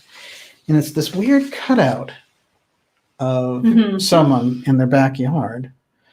So it's the cop practicing how to look like Oswald before they actually made the bogus picture of him with the rifle and all the rest of it. So these are the threads that help us to understand the op around Oswald. Now, let's meet the mastermind who created the Oswald project and how he was left out even of the JFK Records Act. You know, when people say, we want all the records from the CIA, and Congress says, okay, they're mandated, let's let them go out October 26, 2017. These records weren't included because nobody knew that he even existed. Until the late 90s, there's a reporter who's working for the Washington Post, and through a series of unusual mishaps, he learns that there was a group operating out of Miami called the DRE, and that they were interested in this anti-Castro propaganda. And what happens is when he goes there, he finds that they're reporting to someone. And the person is using a routing number as a name. And so he hunts down the name, and he hunts down the name, and he talks to different people associated with it. And some of them start to get nervous, who are former agents or former secretaries involved with the CIA. And it turns out that it's a very unusual figure who was the chief of psychological operations for the CIA, and that is George Joannides. The Joannides has a very unusual career because no one ever knew that he even existed. Number one. Number two, now that he is known to be existed, the CIA has resisted giving up any records about him because he's not included in that mandate from Congress about the records. Because since no one knew about him, they couldn't say, we want those records of George Joannides. Now, as we go into the history of Joannides, not only was he in charge of the Oswald project in the early 60s during the assassination, but later investigations in the late 70s, the House Assassination Committee, he's the liaison with the people who are working on the committee on the CIA side. He's the one who's controlling the leads that they get. So in essence, he's the person who creates the psychological operation of Oswald on one hand, and then when people go to break that mirror image, that narrative, there he is feeding them just the stuff that they can get. Now, interestingly enough, there's 3 or 4 unusual things about Joannides we can bring out here. One of them is that Joannides is as a CIA agent, especially someone who was active during the period of Oswald and the assassination, he is disqualified immediately because the House Assassination Committee said directly to the CIA, your liaison can't have anything to do and cannot have been an agent during that period. So immediately when they use him, they've lied to that entire committee.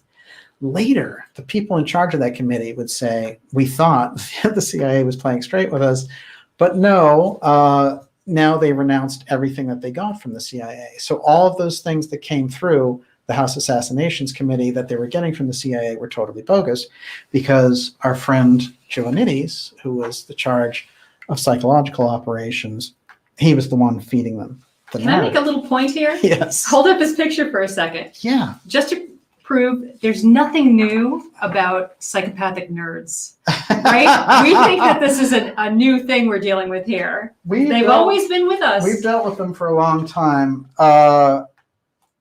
Let's look at his history a little bit here. He's Greek, born in Greece.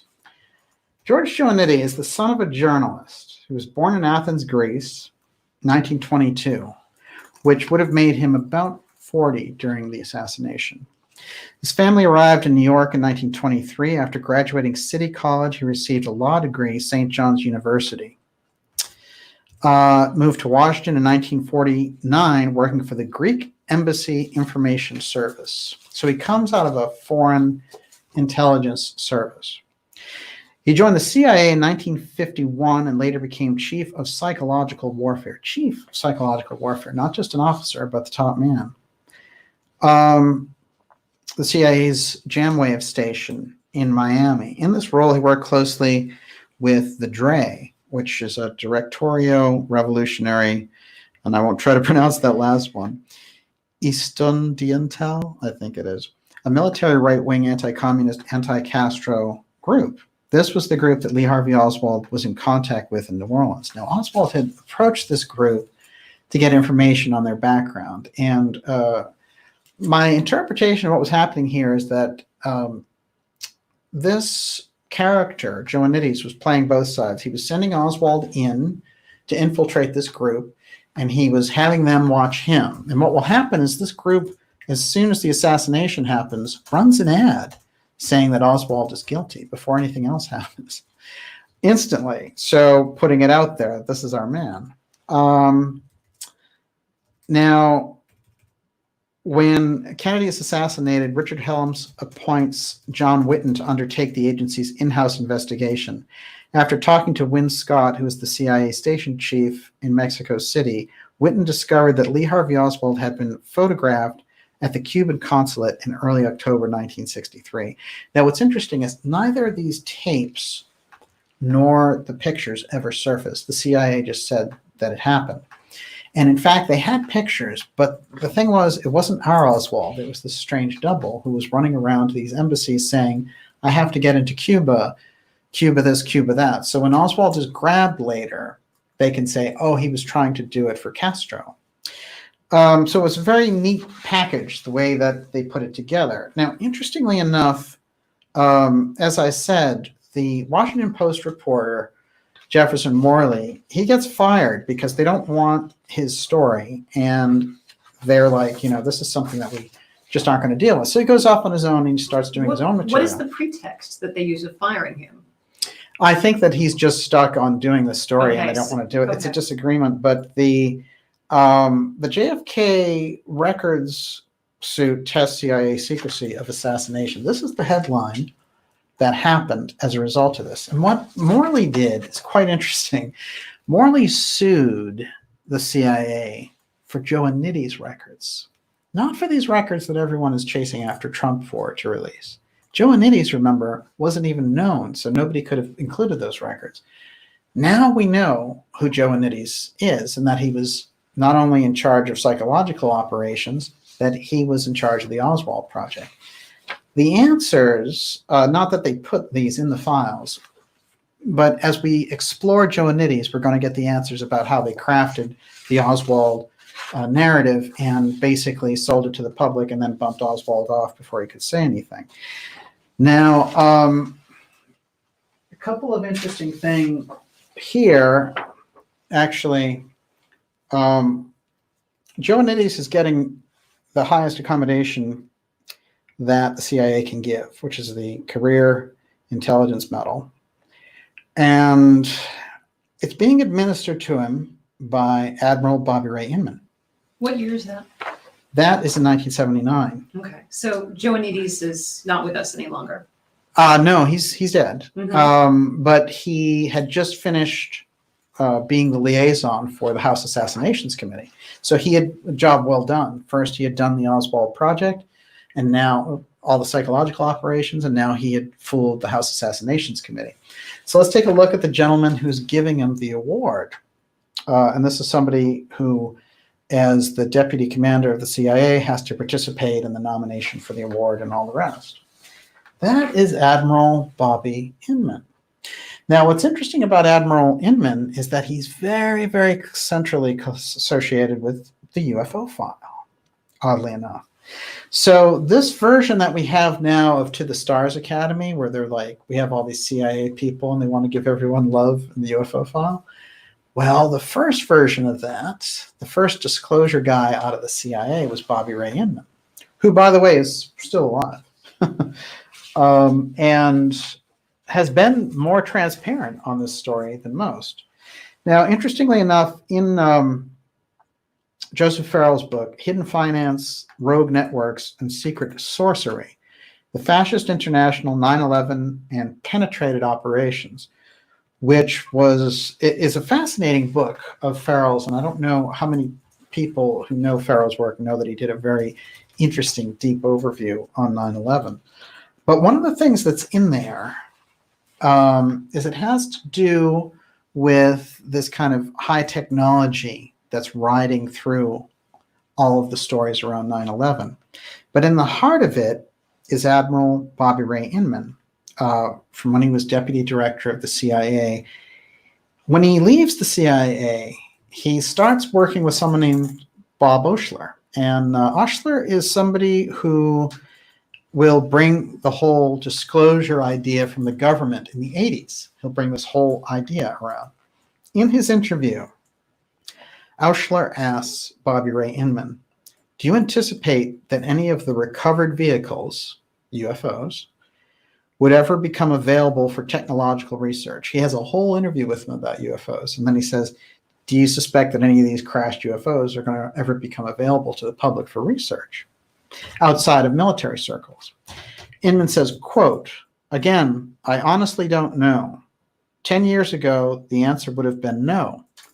Whether as time has evolved, they are beginning to become more open on it, there's a possibility. Again, Mr. Heinemann, who he is saying is someone as the government as a liaison who could talk about this, probably would be the best person to put that question to. And they have this back and forth where they talk about Timothy Good and UFOs, and Oshler gives him other questions. What I want to kind of gravitate us around on this, though, is that the same person who's giving the medal to Joannides is the same one who becomes the UFO, the face of UFO disclosure in the 1980s, Bobby Ray Inman, working with Oshler. And Oshler went pretty far on this. If you look at the programs that were around, all of the late 80s programs on aliens were directed by Oshler. Now, what's fascinating, too, is that Bobby Ray Inman, working closely with Joannides, and what is Joannides? Joannides is like their in-house MKUltra specialist. He's the psychological warfare. Remember, he's not just doing psychological operations. He does psychological warfare. He's a chief of psychological warfare. He's the person in charge. He's the person locked in around the Oswald project in the summer before the assassination, setting up the parameters. Now, Jefferson Morley, who found out about this, he couldn't get any traction at the Washington Post, even though he found this incredible blockbuster. So he decided to sue the CIA. Now, the lawsuit has been in play for 10 years. And it's you mean it's still at a standstill? Oh, yes. Gone anywhere? Yeah. This is the remarkable thing about it. But Joannides becomes the central figure in that case. This is the case. And it is literally Jefferson Morley, the journalist from who was formerly with the Washington Post, versus the United States Central Intelligence Agency. And he's also trying to win back the costs, the attorney's costs and things like that. How he's been able to keep it going is kind of a miracle. And it has, in a way, sort of like so many things, it has no business being active, and yet it is somehow. 15-year lawsuit drags over as mysterious CIA agent drags as final files await release. There it is. Joannides' story just hanging out there in the middle of the public. And it says, for 15 years, journalist, author, and assassination expert Jefferson Morley has fought to compel the CIA to produce records about longtime spy George Joannides, who worked with a group associated with John F. Kennedy's assassin and then aided the committee that tried to investigate that killing. Morley returned to federal court today, this time before a 3-judge appeals court panel to get the government to pay for legal fees that have climbed to more than $500,000. That's quite remarkable. Now, there's a quick overview that Morley gives of why the Joannides thing is so crucial, which I think is important enough. Everyone, you're watching the Dark Journalist Show. We're here on episode X88. And how are you doing out there, Miss Olivia? Doing great. I'll tell you, Ed Kaufman, I'm sure he would love to sit down with you. He's got tons of questions. All right, you can go for one of them. For one, God, which one's okay? So, is it possible that Gordon Neville was an Oswald double, and do you think that he could have been the Umbrella Man in Dealey Plaza? Well, he definitely was a double. There's no question about that. And he also infiltrated the Garrison hired him because he came to him saying, I'm an electronics expert and I can give you my services to debug your place and your agents and stuff and make sure they stay protected. And instead he bugged the place. And what's interesting is that Novell had a connection with the guys who would do Watergate later. So that is a very interesting kind of deep state operation of all those people who were good at electronics, which was pretty handy, especially in that period of time. It wasn't like now when it's so easy to bug somebody. You basically just hack their phone or hack their computer. Back then, you had to go into their place, break in, plant the bugs, and leave. Yes. One more question. So I love this one. Mae Brussell thought the Young Americans for Freedom organization formed by William F. Buckley was involved in the JFK plot. What do you think? Well, it's interesting because Douglas Caddy is part of setting up the Young Americans for Freedom. And there's no question that William F. Buckley was a CIA agent. But I think that Young Americans for Freedom had a lot of conservatives around it. But the CIA part, there's no question that people like Buckley and E. Howard Hunt were associated. And E. Howard Hunt, now I'm trying to think about what Caddy told me. I think he said that Hunt was the godfather of Buckley's children. So, we think about these connections. But it's also fascinating when you think about Buckley because he has his own show. He's a big public figure and all the rest of it. But he's a CIA guy. So that's how CIA needed to be in everyday life in order to control these narratives.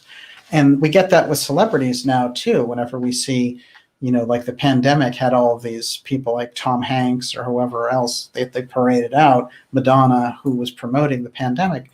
They have to get these people on board in order to convince everyone that everything's okay.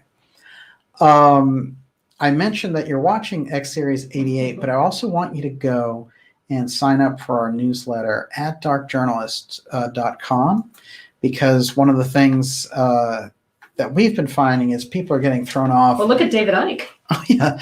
Okay, so they threw off Icke when he did the big interviews saying that he didn't believe in the propaganda around the COVID virus. Okay, and so instead of just saying, well, there's that point of view, there's this point of view, no, lockdown, boom. And we've seen this with people standing up. Candace Owens, she got her Twitter account suspended for saying that, you needed to look deeper on this. And we're in this kind of a siege on the media side, on the government side, where they're doing this. But a lot of that effort and input is coming from the social media companies. So one of the best ways we can stay in touch with each other is if you guys sign up for the newsletter and make sure that we have that one-on-one connection ready to go. And basically what will happen is once a week you'll get a free newsletter, and there's not a lot of marketing in it. Actually, it just tells you what episodes are coming up and the incredible lineup of guests that we have coming for you in May. You're not going to want to miss that. So make sure that you're signed up for the newsletter. And also you can sign up, you can subscribe to Dark Journalist and get behind the program. That kind of effort really pays off. So that's something that we definitely appreciate. Now, before we go on to the next section, what you got? We were corrected. It's William F. Buckley was godfather to E. Howard Hunt. Yes. Okay, and Josh Randall says there's a great firing line episode with them both, which if we can get it on YouTube. Hunt and Buckley? Hunt and Buckley. Yes. Everybody's laughing at me because I admitted that I have a crush on William F. Buckley Jr. I always have. I don't know what it says about me. Well, the guy was like the smartest guy on the planet. Exactly. No question about it. Kennedy had a very, he definitely knew a lot about Buckley. And since he was best friends with Hunt, that whole thing, it's an incredible knowledge base that he has about that. Now, let's take a look at a couple of these pieces and try to put them together. So we saw this, and I mentioned this, that during this pandemic, propaganda stuff, they put this out, which is the same video, the bad footage that they use for every UFO story now. It's mandatory that they use this thing because it's officially sanctioned. Don't use real pictures of UFOs. Use this little weird dot and gun camera footage. And this originally, some of these films actually came out in 2007, like I said. On YouTube, they've been floating around for a long time. There's no revelation around this at all. And then the New York Times did that whole promo with Lou Elizondo and that whole phony op in December of 2017 with DeLong and all that. And then DeLong came out and did shows like Joe Rogan and collapsed. The op collapsed, and then it came back because they have infinite money to keep doing these things.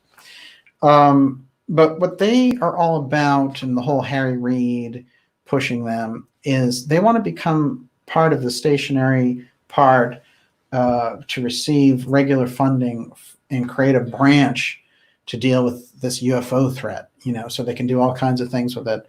And that's a whole op that has been generated. But nonetheless, they took the time to release, Pentagon releases UFOs on record. Now, these videos, as I said, had already been out there twice because 2007, 2017, and here they are saying, wow, and everyone was acting in the media like, it's a new release, look at this, UFOs, blah, blah, blah, here's the same bad footage again. There's great footage of UFOs out there. I see much better, just things that people post on YouTube taken from their phone are better than that. So remember, on this program, we take the UFO file very, very seriously. The cases, the case histories are so important, but the entire subject is wide open because it's not regulated at all to all sorts of psychological operations, such as what Joannides did. Remember, he was a psychological warfare expert, and there he is with Bobby Inman, who is the CIA disclosure man of that period, the 80s. So we never want UFO disclosure from the CIA. That's the first rule. That's why when we have UFO researchers who go to bat for the TTSA and are like, you have to love Elizondo. And he suffered so much. Right. He's sacrificed for all of us. I think it's the tattoos. He must have suffered while getting the tattoos. But he, I'm unapologetic about this. I'm sorry. Yeah, well, their TV program and all the rest, I don't think that, it's such a setup, the whole thing. So those people who do real UFO research, they know better to cozy up to a CIA operation. All we have to do is say, on the executive board, it's not a conspiracy theory, look it up, it's a fact, the To the Stars Academy has over 100 years of CIA experience. That's deep, deep state. And it's an intel group. They're not trying to get the truth from the government. They are the government. So they're a well-funded operation, and they come out of the Clinton Podesta wheelhouse of weirdos. So, so the independent world should be very smart on the TTSA side. If you find people cozying up, it's because in the background, TTSA is saying, you'll get on our program, we'll help you promote books, it'll become a big movement, it's worth it, go along with us. And it's not. By the way, you know, this is funny too, because a lot of UFO researchers know that the CIA has been the biggest block and psy-opper around the entire subject. So why would you start trusting the CIA all of a sudden? It's very strange. And then second of all, they have a reputation of using people, squeezing them out like a lemon and moving on, you know? So I wouldn't trust anything that they had to say. So no CIA disclosure. Go for real UFO disclosure. You have real, genuine researchers. And there's a rich vein of material to work with. There's no reason for any intelligence interference on the CIA front. Okay, now more connections. Was that enough of that? That was fun. How is it going out there? Going great. Yes. I think a lot of people are eager to have you talk about you know what. So are we gonna actually get into one? Well, COVID-19. So Oh, no. Well, tonight's show is not really about that. And we've been talking about it as we go along. I mean, we've talked about the lockdowns and such, but we've been keeping a very close eye on it. But, you know, having it... Well, you could do a second show because, you know, you and I rant about this constantly. No question. The way that it's playing out, I will say this, which is they think that they have aspects of the op in place. And then there are other overreachers, you know, like Gretchen in Michigan. And there are others too that tell us maybe, you know, like Gavin Newsom. And now we have Governor Cuomo, and what he wants to do is forget about and wipe out all of the school programs in New York City. Forget about going to school in a building. You're just going to do it virtually. And guess who his partners are? Bill and Melinda Gates. Hey. So yeah, he's just waiting around for this. But hold on. I thought, you know, you guys were knocking down the numbers and you're going to have a vaccine. Why would you need to get rid of all these buildings? Obviously, there's a big real estate push in New York, and they're trying to roll this in. And wherever you go, it's Gates and Gates and Gates. And as I've looked into Gates, and a lot of people have, he's always showing up trying to push in the past GMOs, Monsanto's Roundup, all these different things. It seems like his pet projects is to try to move these things into the culture, and the culture just keeps pushing it back. And this time he really thinks that he has people, and he's working with that incredible network and the incredible money and power sweep. He's just locked into it. But the thing is that the independent media has pushed back pretty hard and convincingly on this. So the people now need to take the tools like we see in the different protests and things like that and force those states open. There's no doubt about it that the way back to any kind of sane normalcy, you know, that they've hyped this thing, they've created a fear culture. And the way to get things back on track is to go right down the barrel and open things up, demand those governments open it up. You know, in Massachusetts, they have this ridiculous thing where they mandate a mask, you know.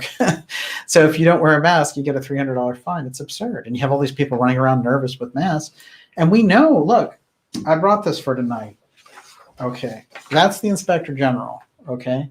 Surgeon General doubles down. Masks increase virus risk. Why? Because people who get sick touch their face and move the mask around and actually make themselves sick. Fauci said, remove the silly mask. You know, the mask has been turned into a symbol of control that you agree that there's a pandemic going on. Because if you don't agree with it, they lose power. And there may be people in, you know, situations of compromised health who are ill or elderly who may need those things, but the vast majority of the population do not. And we've faced many things before, like flus and other situations, and we never had situations like this. You know, they had 100,000 dead from a flu in the late 60s. So they didn't lock down the culture for that. But I'm going to tell you about a strange story of a city being locked down in 2013 and how it relates to everything we're talking about. As I go into that, Miss Olivia. I don't know this story. I'm excited. Just you wait. Well, it's interesting enough because you lived right through it. Aren't you curious? The regional governors. I think what's really sad, there are a lot of things that are sad about the masks, but we were talking about how we can't read each other's faces. There's no people, even with masks, even with social distancing, terrible term, people will not It's look not each other. social distancing at all. It's physical distancing. distance. It's absurd. What a dumb term. People won't look you in the eyes. And you can tell when somebody's smiling when their eyes squint, but people aren't looking at each other. We're not seeing each other's expressions. There's no, as far as I can see, there's no sense of actual solidarity. People are terrified of each other and looking at each other like they have the plague.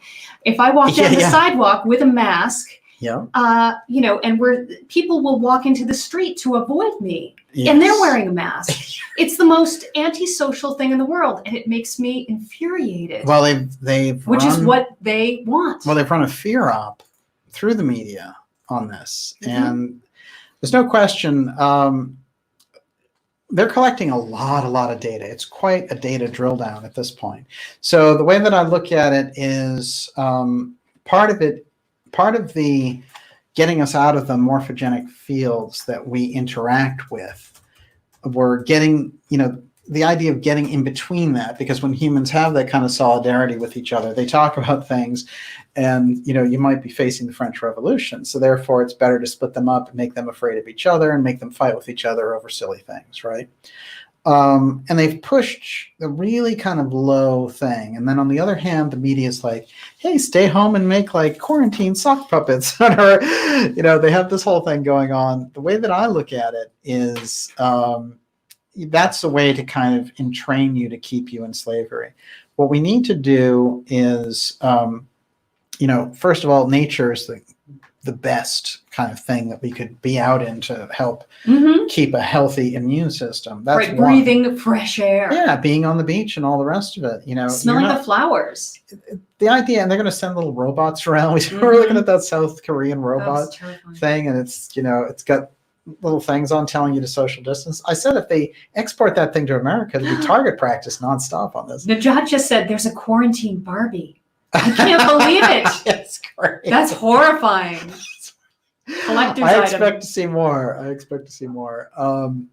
But the thing is, we need to move out of the mentality. It's why when we do this show, we don't just concentrate on the deep state aspects, but we concentrate on mystery schools and different types of waves that have moved the culture and given us tools to fight back against this kind of mind control. And this type of entrainment around this is particularly powerful because now they've got all these people grandstanding and saying, you're risking lives if you go outside. It's absurd. You risk lives. There's such a human toll from the lockdown. It's criminal on so many levels, the way that they've done this, all to try to roll this operation out about tracking people. And I do feel that it's criminal on a variety of levels. And we've seen other things when you look at it, like alcoholism and domestic abuse and things have spiked because people have their economies have collapsed and because they've been forced into these situations. So we're going to see such a bigger human toll from that than from these, what are basically flu numbers that come out of the COVID virus. What I would say is that we're getting more data as time moves. And the thing is, as things lift, to seize the initiative and really force it with these petty officials like governors. Remember, governors can't make laws. Legislatures make laws. Governors say things. All right. They're not laws. They do not have the force of law behind them. The county commissioner who threw the salon owner in jail, before the governor and the attorney general got her out, he is just a petty official. He does not have the force of law behind him. Governors do not have the force of law behind them. They can, put things in for when situations happen, like if a snowstorm hits, they can say, stay off the roads or whatever. But they do not have the ability to bang a gavel and make a law.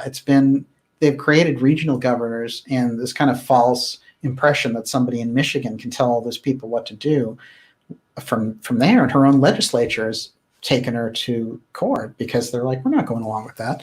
So tearing down those petty officials things are being put in their ear, like, you'll be part of this new system, you'll be part of this whole new thing. The rewards will be great, stand there.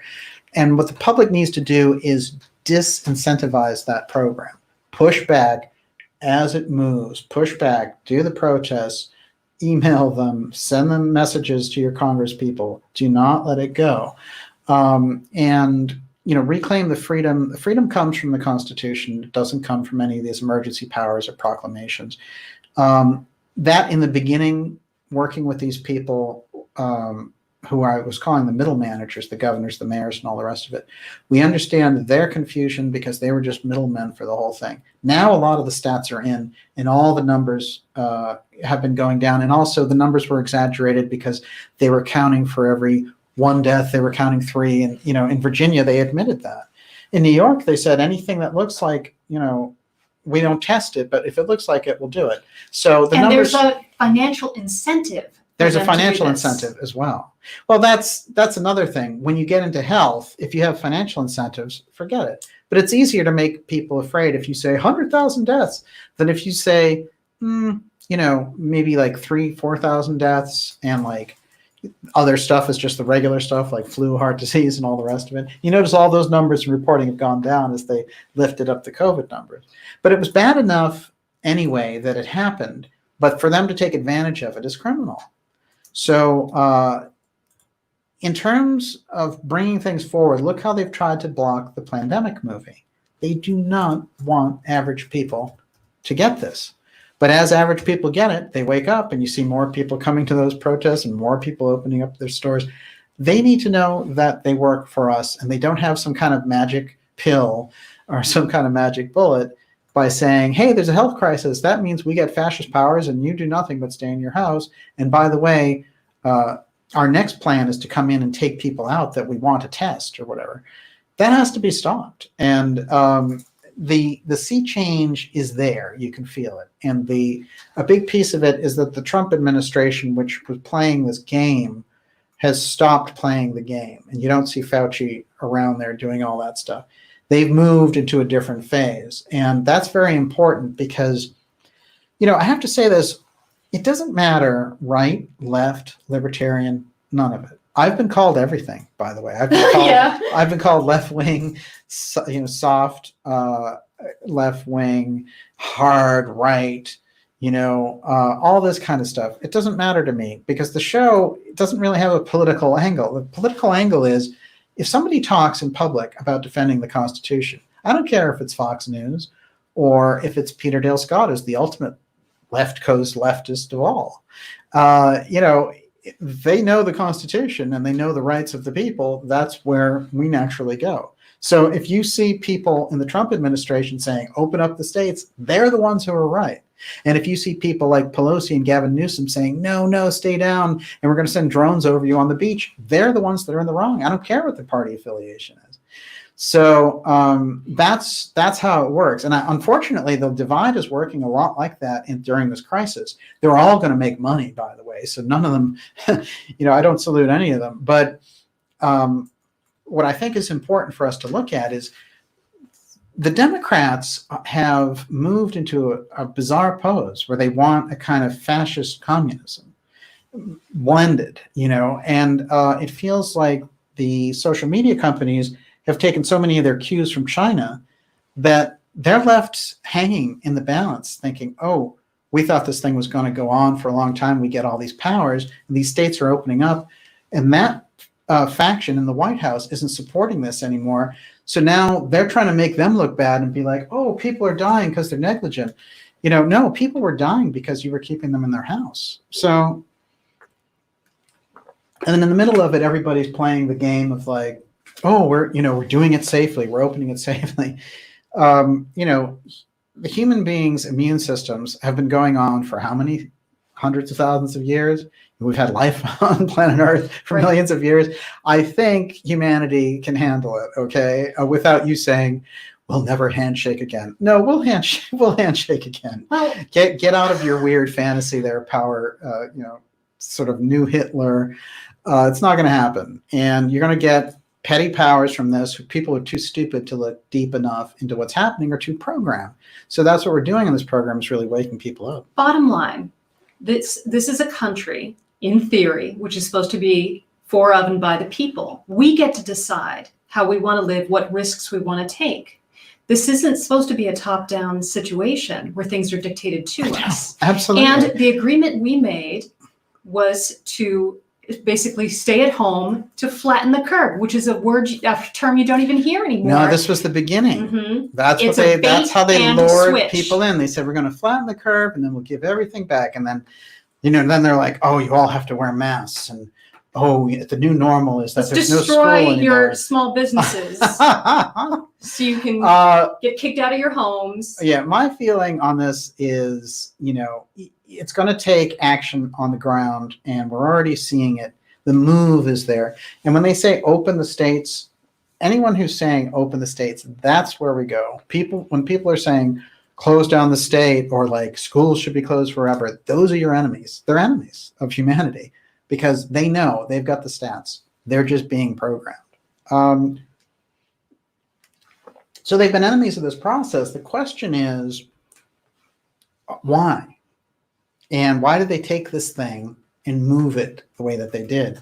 Why do we have the term pandemic? Because so many of us understand that there's a plan behind this. And they're working right now, and they're trying to create this atmosphere where they're like, oh, the vaccine will be ready. We don't want the vaccine. We really don't. We want human immunity, and we want some of the other, they've had so many drug combinations that are cures. And the idea of waiting around for 18 months and living like, the boy in the plastic bubble is ridiculous. I mean, your society will collapse. Literally, your society will collapse. Well, do they want the society to collapse? Well, that's the thing. But I feel that there's enough forces in the America First camp that are locked in to not seeing this happen, that we're not fully on board with the transhumanism and the electronic tagging and all the rest of it. Now, there's crossover in all of these parties and in all of these stances. So what needs to happen is they need to get that signal from the public that things that they're not going to take. And part of it, you've seen it in places like Michigan and in California. Some of the best protests I've seen have been in California. In Texas, these are the states who know what's up. And in Massachusetts, in Boston, we had a tremendous protest last Monday. Fantastic crowd show up, much bigger than anyone thought it was going to be. And it was right after he announced the dumb mask thing, and you probably can tell, but I'm not somebody who was going to wear a mask. So, it's one of these situations where they're creating these strange oppositions. And the guy in Ohio, to his credit, he created this mandate for the mask and the $300 fine. And then the next day he was like, you know what? Americans aren't going to do this because they're Americans and this is stupid. So, it's something I'm going to suggest, but it's not something that's mandatory. That's what they need to know, which is the people who are, fundamentally understand their American rights aren't going to be in some sort of weird mandated thing based on your false inflated numbers. If you want to be careful in certain situations, then that's good, fine. And it's welcome. But the thing is, I'm telling you, it's just biological, because in the summer, as the months get warm, people aren't going to walk around with those dumb things on their faces. The people who do are going to look like idiots, Well, I mean, I feel like if people want me, and actually, who is the judge? Napolitano. Oh, yeah. So he agrees with this. So in order to go into a shop, to wear a mask, I hate wearing one. I'll wear it to make other people feel comfortable. And but on the street, on the sidewalk, it's the healthiest thing for me to walk around. And if I socially distance, if I'm distant from somebody 6 feet away from them, I don't think I should have to wear a mask because I and we're not even going to use the term fresh air. I mean, I just, I have asthma. I like to breathe. It's the worst thing in the world for my lungs to breathe it through a mask. And I can't believe it. And then, but if the last day before they made it mandatory, I went around walking without a mask on, the dirtiest looks you've seen in your life. Well, they've been programmed. This is an interesting, you're in the heart of, I think it's so important, and I always recommend this book to people, which is Letters from Russia, 1917 to 1919, for P.D. Ouspensky. And he talks about the atmosphere around the Russian Revolution and how they were hearing things. And, they would hear a rumor that the cost of bread was going to go up to $10. Everyone would go buy bread and act freaky. It was so easy to manipulate them. And it gave pause to people like Gurdjieff and Ouspensky when they would see these mass things happening. They would say, forget everything, drop everything. We need to understand the psychological operation involved in the human psyche if we're going to get anywhere as a culture. We're right in the middle of that. And I have to say that the culture has really kind of bottomed out on so many different levels. But that doesn't mean that there's no hope for it, because there's incredible hope. And there's so many great movements and things. And we see so much bravery in the middle of this, that bringing it back around and being aware in the heart of the crisis can be a fantastic exercise that will actually leave us in better shape on the other end of it. We've seen very strange movements, like when they were moving out Terence O'Shaughnessy as a COG commander. And, they've been really hinting a lot that, Trump's valet and this other person associated with Pence had COVID virus. They're trying to get this idea that Trump is going to get it. They've been floating that out there. And my feeling is that this is why they've floated this other idea of O'Shaughnessy and people like that. So that's something that we've brought forward on this program, and we're watching very closely. Everyone, you're watching the Dark Journalist Show. This is X Series 88, and wow, we're deep in the heart of it. What do you got there? As we pivot, I just wanted to give you this quote. Michael Goltby says, in New York, you have to wear a mask to go into a bank. Think about that. Read it again. Well, Great. At least your banks are open, because we don't have any open banks. No, it's ridiculous. Drive-through ATM. It's fascinating. So I want to remind everyone to go to darkjournalist.com and sign up for our newsletter. Now, that newsletter is going to come to you on Fridays when we're doing shows to let you know what the guests are and give you the link directly in your inbox. It's free.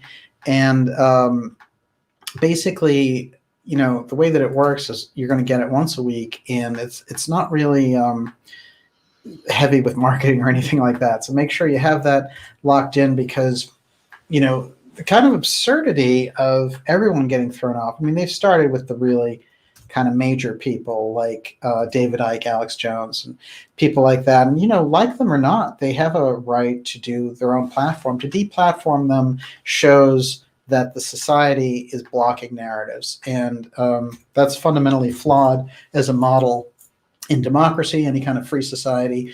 It looks ridiculous. It looks like Stasi, it looks like Nazi, it looks totalitarian. That's not what we're about. That's not who we are. And when you see them doing that, resist, What is that great movie about East Germany? The People, what is that one? Yeah. The Stasi? Yeah, the people yes. I can't remember. Yeah, it's that's really fantastic. Good. Yeah, very important. I think the point is that in East Germany, they lived with it up close, and it was more modern, because, people sometimes say, well, the Nazis, I can't quite think of the Nazis. It's the 30s, it's the 40s. But the Stasi had all this high-tech equipment to track people, because they were around up until the Berlin Wall fell in the early 90s. So, that's a really, the story of that really comes home a lot more. But the way that they track people, look, you have a built-in system of tracking when you're dealing with Google or any of these social media companies. They used to say, like, hey, find your friends, or here's this app or whatever. And now they're like, this information is false. You will not post that. You won't do this. I mean, it's become a really bizarre bait and switch. And what's interesting is when you think of the opening volleys of the technology and how welcoming it was, and how we're going to make your experience more efficient, and Windows 95 and stuff. And now these people just want to be technological masters, and they can't hide it. One of the things that Catherine Austin Fitts said to me was that the old oligarchs, the old power structure like the Rockefellers and the Bushes, they didn't want to be out there and in your face about how they were taking your rights. But the thing about the tech companies is it is like drop the mask, because they are, they're so arrogant, and they don't want to hide how arrogant they are. So, and so the media is always covering up for it and saying, like, it's justified. So this is the nature of the situation that we have at the current moment. The foundations of it can be found in the psychological operations that got us into this during these deep events. So the things that we've been talking about relating to George Joannides, who did psychological warfare and then his work was hidden, the lawsuit that's pending on that, if we get the records about Joannides, probably more valuable than anything that are in the Trump-held records of the CIA. However, the Trump-held records of the CIA have been mandated by Congress already to come out. They were supposed to be released after 25 years from 1992. They should be in the public's hands. Trump has not fulfilled the promise that Congress gave him, and the president, whoever was the president, was supposed to open it up. So he's allowed the CIA to play this game. In the meantime, they've tried to dethrone him with Russian collusion, which is really just completely made up. In the Steele dossier and all those people, they just released Ray Flynn because the trumped-up charges against him were part of this. So the intelligence agencies are not Trump's friend. So those records should come out and embarrass those agencies, and those agencies should be embarrassed because they've acted illegally, and they've acted illegally around the world, in America and in other countries. That kind of malfeasance should come out. So this is the nature of the situation. When we get into these records, we should be applying pressure for them to come out after so many years. There's just no justification for holding on to them. And when you look at media outlets, when these things come up, they don't even want to talk about the JFK assassination anymore, except to float it out there, with the same story that was blown away a long time ago. I mean, even in 1979, the House Assassination Committee said it was a probable conspiracy based on all the evidence. So the final word from the government side is conspiracy. It was only the Warren Commission in the 60s trying to cover it up that said it was one guy with a broken gun and a lucky shot. I mean, it's ridiculous. So that kind of absurd history that we live with dulls our senses. And it programs us, in a sense, to get into situations like the type of deep state activity that we've seen. 9/11 was a lot like that too. But I'll tell you, the COVID thing is worse because the psychological impact and the worldwide kind of mind control around it is much thicker than what they used in 9/11. And 9/11 was fairly heavy duty. Okay, so we're going to jump back in here, and then we're going to take your questions. A couple of quick things to put on the record. Remember I was talking about a city in a lockdown and some unusual things. Well, you might remember during the Boston Marathon bombings, which were very unusual and took place in 2013. And, there were so many irregularities around it, but what happened was terrible enough. But the responses from the FBI and what they knew about the people who were involved were very strange and left real researchers scratching their heads and saying, what's really going on here? Well, I've talked a lot about stealth archives, and they form a foundation of what the X series is all about. So stealth archives would be things like this JFK records are a great example. The records that we know that exist, that could tell us something about history, that could tell us something about a topic. The UFO file is like this also. The Bloomfield papers relating to Permindex and their project for assassination, and how they're related, all the letters between Louis Bloomfield, who ran Permindex, and George H.W. Bush are in those papers, and they're at the center of a court case that's been going around since 2003. We know that they're there, like the X letter at the LBJ library, but we can't get our hands on it because that time hasn't come when that disclosure, the Nixon time capsule. If UFO disclosure is in that, we haven't had the ability to get our hands on it. That's a stealth archive. We know that it's there, but we can't get at it. Now, in the marathon bombing, something strange happened simultaneously, which has been erased from the record. And that is the JFK library experienced an explosion as well. Now, the stories at the time did come out, and they said, what happened at the JFK library? Here's some early Twitter action. That was the fire during the marathon bombing at the JFK library. JFK library experienced an explosion and a fire that day as well. But that's been wiped out of the record. This was some of the damage. Somebody posted this on Huffington Post of all places back then. This is the day of the marathon at 4:42 p.m., just a little while after those bombings. That's what they did to the JFK library. And one of the clips I remember was the newscasters were really freaked out, and they were over there like, what's going on? And this woman came out, and she was like, everything's under control. And the guy's like, yeah, it was a big fire, right? She said, no, it was a small fire, and it's under control. And the guy was like, but look, and they panned the camera, and there was this huge black trail. It was like, and she just basically ran to her car. And I remember thinking, something is wrong with that whole picture. And I've looked into it over the years. One of the unusual things that happened after that incident is the Carlyle Group, which is this kind of New World Order think tank. I think is a good explanation of describing them. But Bush Sr. and Bush Jr. are both deeply involved with the Carlyle Group. But in 2014, just a little while after that, about a year later, they bought the JFK Library, Carlyle Group's latest acquisition. Some things you can truly not make up, like this. The museum and archives celebrating and exploring the life, although not wanting to investigate the death of John F. Kennedy, is getting a facelift courtesy of the Carlyle Group. The development was noted without much fanfare in a variety of media. If there is a smidgen of irony, I missed it. Consider this, the ultimate globe-girdling corporation is playing a major role in preserving the memory of a president who at the time of his death was engaged in what may be described as a mortal combat with outfits like the Carlyle Group. Excellent point. So they're so noble. It's pretty interesting because in this article, it says, why is the museum getting a facelift? Apparently, it is to enhance the visual and interactive offerings. Does none of it have to do with the still mysterious fire that broke out at the museum complex in Boston at approximately the same time as the bombings of the Boston Marathon?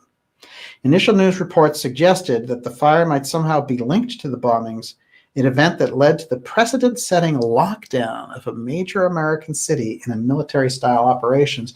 And in fact, they did roll military vehicles during that whole period. As with, well, practically everything about that day, we've since been assured that there was in fact no deeper mystery regarding the museum fire, that its cause was accidental and the timing a coincidence. And of course, it may well have been, though I was struck by what seemed like a sheepish lack of openness on the part of library personnel, just like the news report I saw, when I made inquiries. Call it a reporter's instinct. So what I think is fascinating is, people like James Baker, George H.W. Bush, defense secretaries, and members of the bin Laden family, part of the Carlyle Group, they thought that this would be a good investment of $50 million to get control of this thing. It made me wonder, and this part is something I deduced on my own looking at the material, that there were stealth archives, because what I discovered is that in the JFK library, there are files that you can access and read and photograph and record and all the rest of it. Then there are files and letters and things that you can look at, but you cannot record. Then there's another level of files that they hold which aren't available, which are either personal to the family or for national security reasons can't be let out. And I was thinking to myself, in that Kennedy library during that operation, there may have been a stealth archive, as we come to think now about the time capsule that Nixon kept. Were these people aware of or looking for something there? And did they use the Boston Marathon bombing as the ultimate cover to basically distract the staff by blowing out half of it and then going for these files? It's hard to say, but something strange was going on there for those things to take place at exactly the same period of time. Everyone, you're watching the Dark Journalist show. This is X Series 88. We're going deep down to the stealth archives of the JFK Records Act, JFK's assassination, and the connection between Nixon and Trump, and of course, the controller of the Oswald operation, George Joannides, who, according to the CIA, didn't exist until he was accidentally found by a reporter, the Washington Post, who was soon fired for putting that information across and bringing it up, or at least he couldn't go any further with it there at the Post, and he moved into his new work. Jefferson Morley's done some very interesting work on the CIA's. He has an incredible book about James Jesus Angleton, really, who was really deeply behind the operations of the Kennedy assassination, but had that 30-year career, and he's much less known in a sense than Dulles was. Yes, what do you got? Danielle Jorgensen says, is it time to revisit the mysterious notes at Poppy's send-off? There might be something there. Yes, yeah. About that was very interesting, and I think everyone got a feel on that. I remember Catherine Fitz had a good theory. She said that the Clintons were so upset during that because the word was that Bush was going to make a deal with Trump, and that's how they got William Barr, who after all is a Bush crony. But he has acted more like an attorney general than Sessions did, interestingly enough. So it is quite interesting. And I agree, there was something very, very unusual at that funeral. A quick flash on all this. And here's what I think may have been in the library that they were looking for. This is a very involved subject, but it has to do with tapes that Jackie Kennedy made.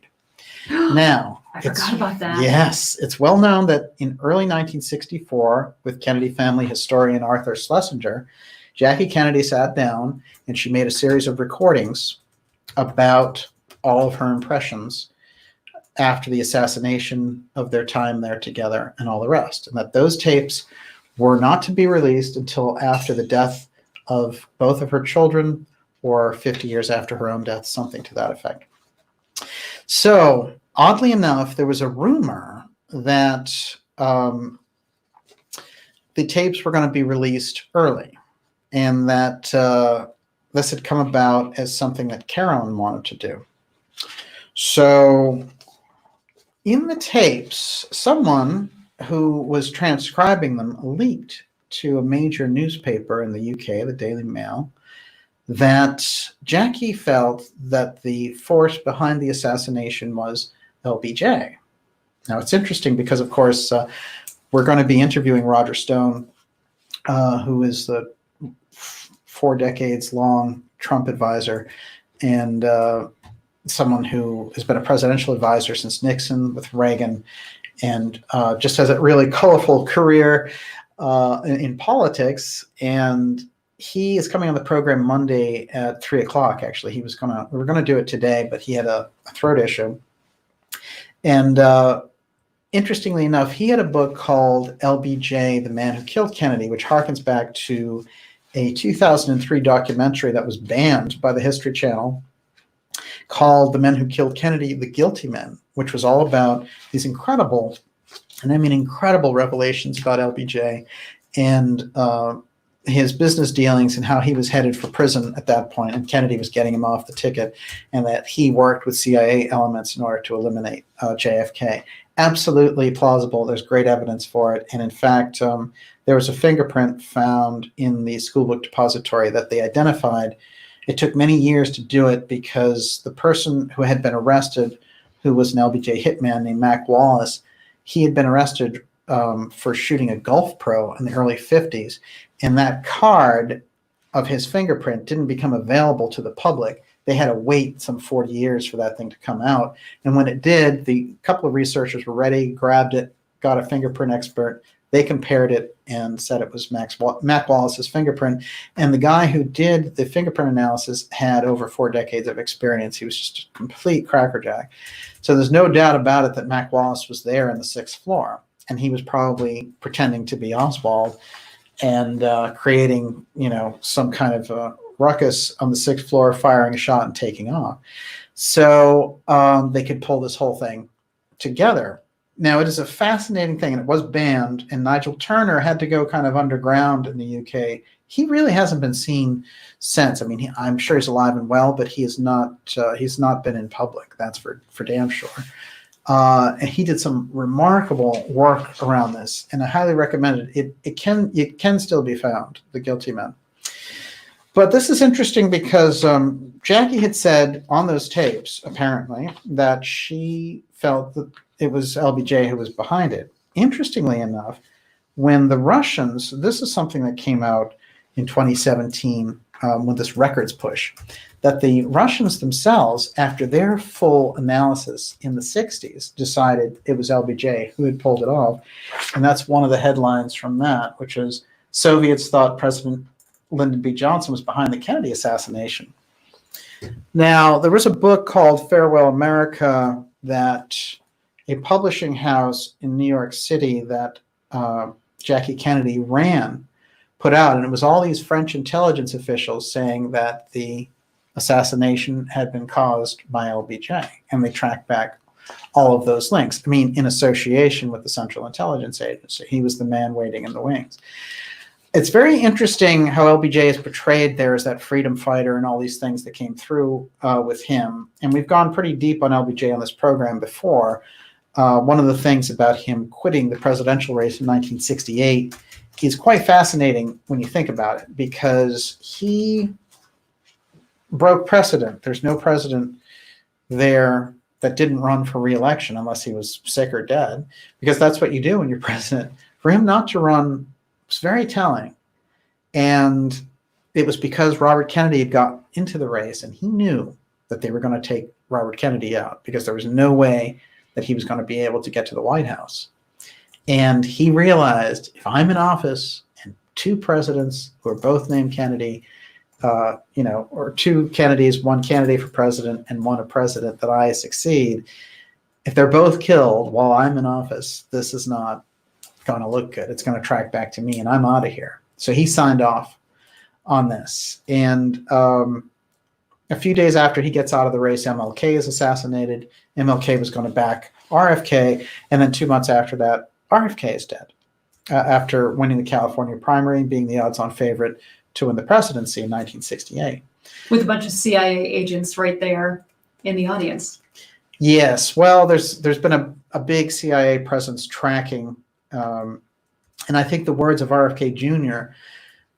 Talking about this and talking about Thane Eugene Caesar and all the rest of it are very compelling. There's a book by John Meyer called Age of Secrets, which I always recommend. And Meyer, unfortunately, was chased throughout the world for his information, but he was Howard Hughes' bookkeeper. And I've spoken to his son, and I've had communication there. But in the book, he's very clear in his diary that he hears directly that Robert Mayhew had the assassination of Robert Kennedy set up.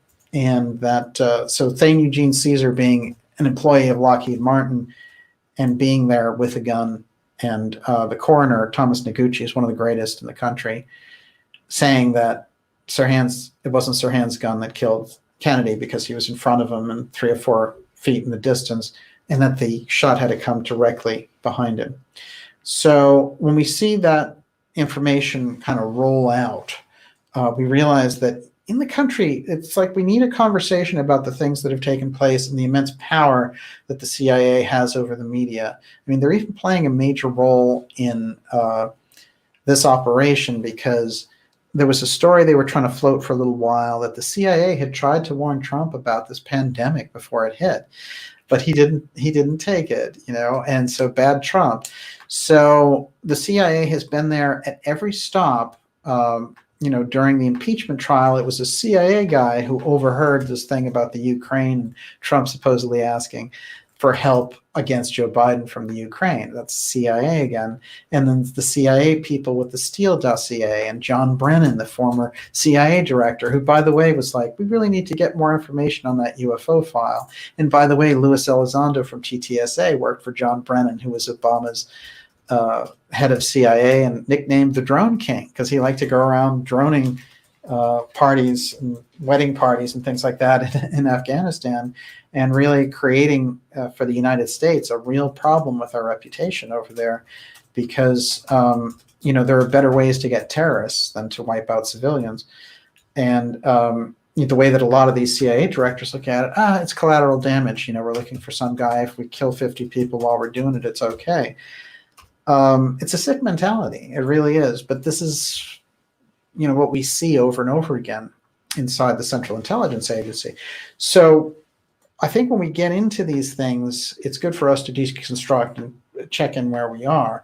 But the way that we look at events that set this state up the way that it is,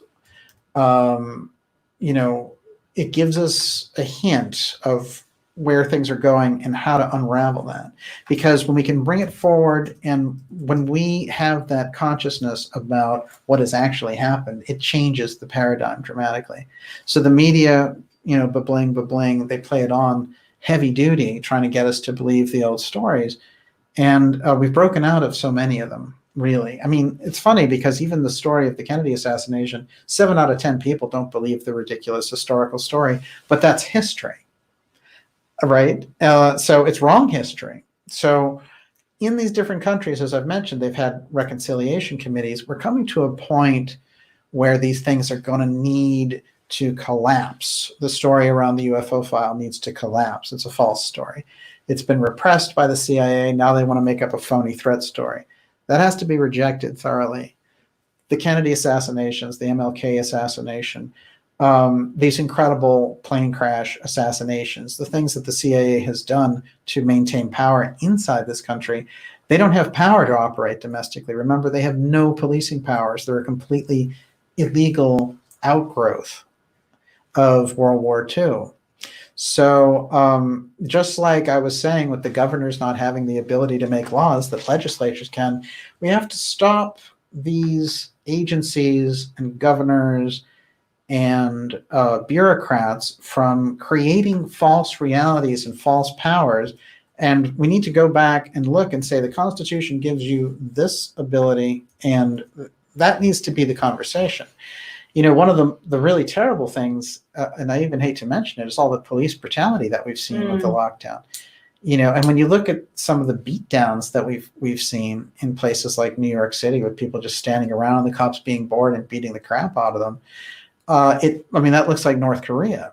So they've created this, these petty tyrants of the governors have created this situation. And the police are acting it out, but the police can't always be relied upon to live up to their best. And, they are breaking laws and they're attacking citizens. So when we look at that and we look at that kind of lawlessness, we see the future that they're breeding here. And this is where we need the open conversation, which is, stop with all the BS stuff about masks and all that juvenile stuff. What are you doing, setting police and riot gear out to people who are protesting because you've destroyed their lives and their small business? It needs to be a conversation. And if the leadership is smart, that's what they'll do, because I have a feeling that there's a turn inside the population in the United States, and that the people, just like the Salon case, the overreach is starting to be identified as the fear. There's only so much fear the system can take. There's a certain point at which it becomes numb, and the media is hitting that wall. You can see them, kind of doing more wild stories around this, like, hey, your blood is going to clot, and that they'll use anything now. The next thing they'll say is, oh, you can't actually have sex. You have to just do it, using a test tube, and Bill Gates will give you a special test tube. Just wait 18 months, everything will be fine. We're looking at situations like that, and we need to take charge more from a mental point of view.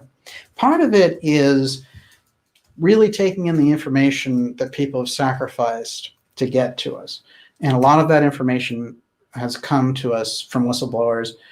And we have it. The Kennedy case is a perfect case. There's no reason for the CIA to hold on to those records. They were legally mandated to go to the public last October 26, 2017. It's funny because weird things started to happen after that. The Q stuff showed up on these boards, and the TTSA came out with their PSYOP.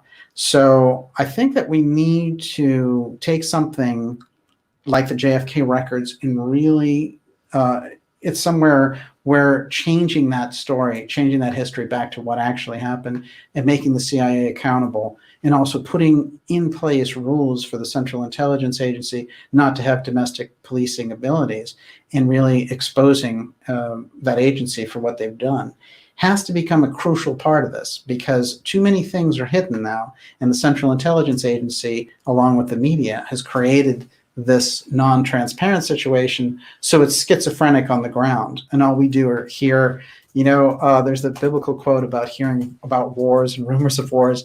We're hearing about all these different things, and it's not adding up.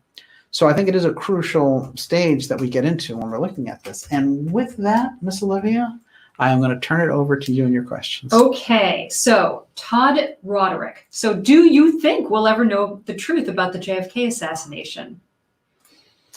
Yeah, well, we know that the CIA assassinated Kennedy, and we even know, like with Joannides, some of the personnel that were used. So, will the establishment ever admit it? There comes a certain point where people just know it, and they should stand up for what they know, and they should force the governments to give them the information. The way that I look at it, I can't think for a moment that I would go to the government for UFO disclosure, for example. But the idea that in popular parlance, in the media and things that people, it's like we need some fundamental understanding about these things. And I think what happens is the people who are moving in on that reality, they are going to, take on the understanding of things about the UFO file. They will understand that the deep state exists and has done these things, and that older order is going to use whatever it can to maintain the power that it has. This is the great clash that we're in. And I don't think that system can be compelled to basically give in to reality. But I think at a certain point, they can collapse under the weight of their own lies. And that's where popular perception changes. So it is about moving the culture. It depends on the when of your question. Astrologically speaking, Pluto is very powerful right now. Yes. And Pluto is about hidden things. And we are in a time where hidden things can come to light. And that's fascinating. I've always thought that the elites use astrology. And if you listen to any astrologer, they all have, millionaires and billionaires. Absolutely. Who consult with them. And so it makes sense that they would know that this time is coming for exposure and to get ahead of it, to get in front of it. Well, now let's not forget that we started the year off with a show about Jean Dixon, Mm-hmm. who was psychic for 5 different presidents, and she used a lot of astrology. It's funny you mentioned Pluto, though, because Pluto comes up in the Casey readings. Remember, Pluto's was discovered in 1930. They didn't even know it was there before.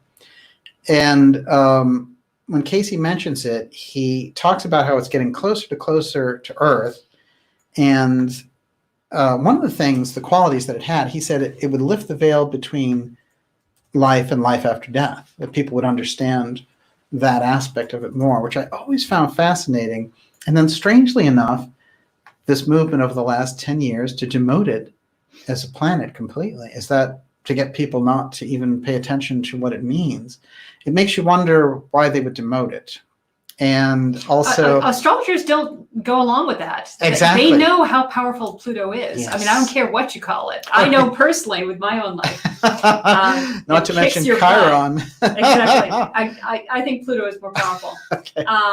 So, Poppy Snow, have there been any attempts on Trump? You were kind of alluding to this. I will say I was just listening. I've been spending the last 2 weeks getting caught up on new astrologers I've never heard of, but seem pretty good on YouTube.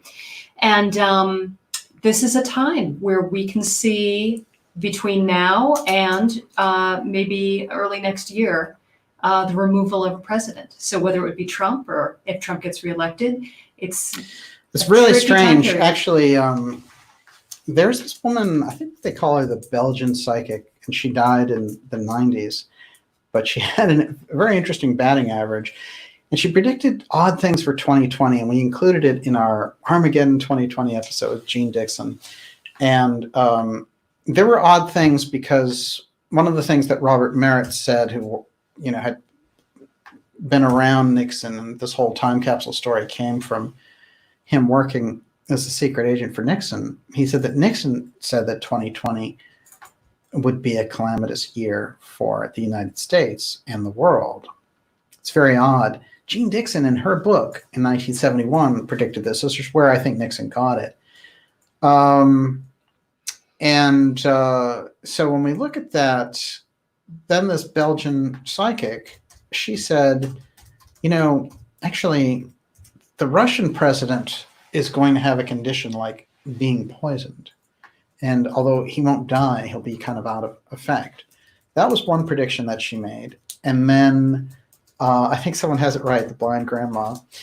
And then the other prediction that she made was that it was something about the president in 2020 wouldn't be the president and that there wouldn't be an election. It was very odd, and it was a little bit nebulous. It was a little bit more clear what she was saying about the Russian president. But I think so many of these people pointing out 2020 is odd because 2020 turned out to be the real hardcore year so far, right? This is 4 months in.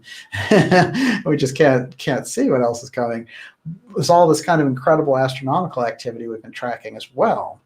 So, but everybody had pointed to 2012 and been like, hey, 2012, so I remember 2012 was pretty mild. And so it's funny when we look at these things, it's like 2020 was way, way more. I mean, if they were looking to predict that, they're about 8 years off. All right, so everyone, you're watching Dark Journalist. This is now X Series 88, and I want to remind you to go to darkjournalist.com, sign up for the newsletter. It's free, and that keeps us in touch with each other. We're going to take more questions from Miss Olivia. Leah Gog says, murder hornets too. I forget them. Oh God, I don't even want to. That's the first time I've said that out loud. I couldn't believe that the media, who's fed us this incredibly, over the top propaganda, alarm bells, emergency this, emergency that they love this murder hornets thing, that they just instantly jumped on that. And I think their thing now is they just are kind of like pulling the fear from people. They'll do anything to do it.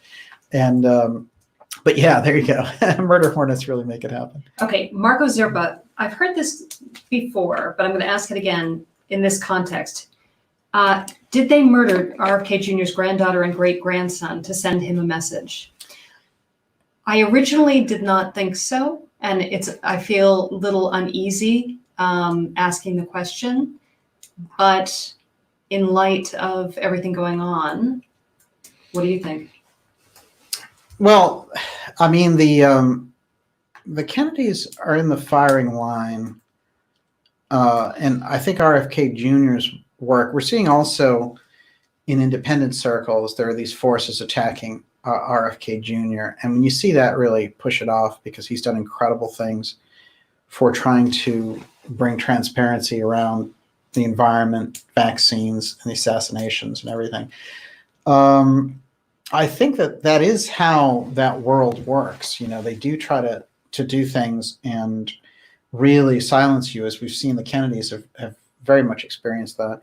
The truth is, I have no idea what took place there and with the Kennedy family and that drowning accident, as they called it. It's very suspicious timing. I mean, it just is. And when you look at how the media is going after now Mikovits, the same way they were going after Kennedy, you can really see it as a program. It's like they have to take them down because they're worried that they'll lose this platform. And the platform that they were looking for was to remove the religious exemption or any medical exemptions for vaccines. For some reason, they wanted everybody. And I believe it has to do with nanotechnology and the ability to track. They need everybody in that grid. And that's where we need to get Ilana Freeland back in the program to talk about the planetary control grid and the space fence.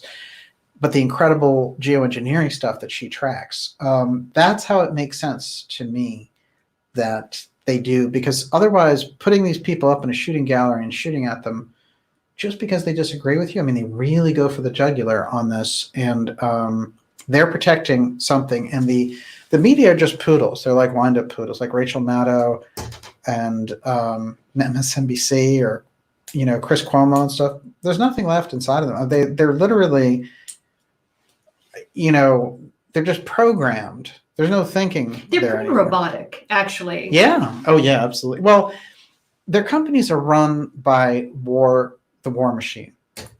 The companies behind CNN and MSNBC, they're war profiteers. So they need wars. That's where they're heading. They need pharmaceuticals to, control every movement in your life. They need the surveillance technology. They need war.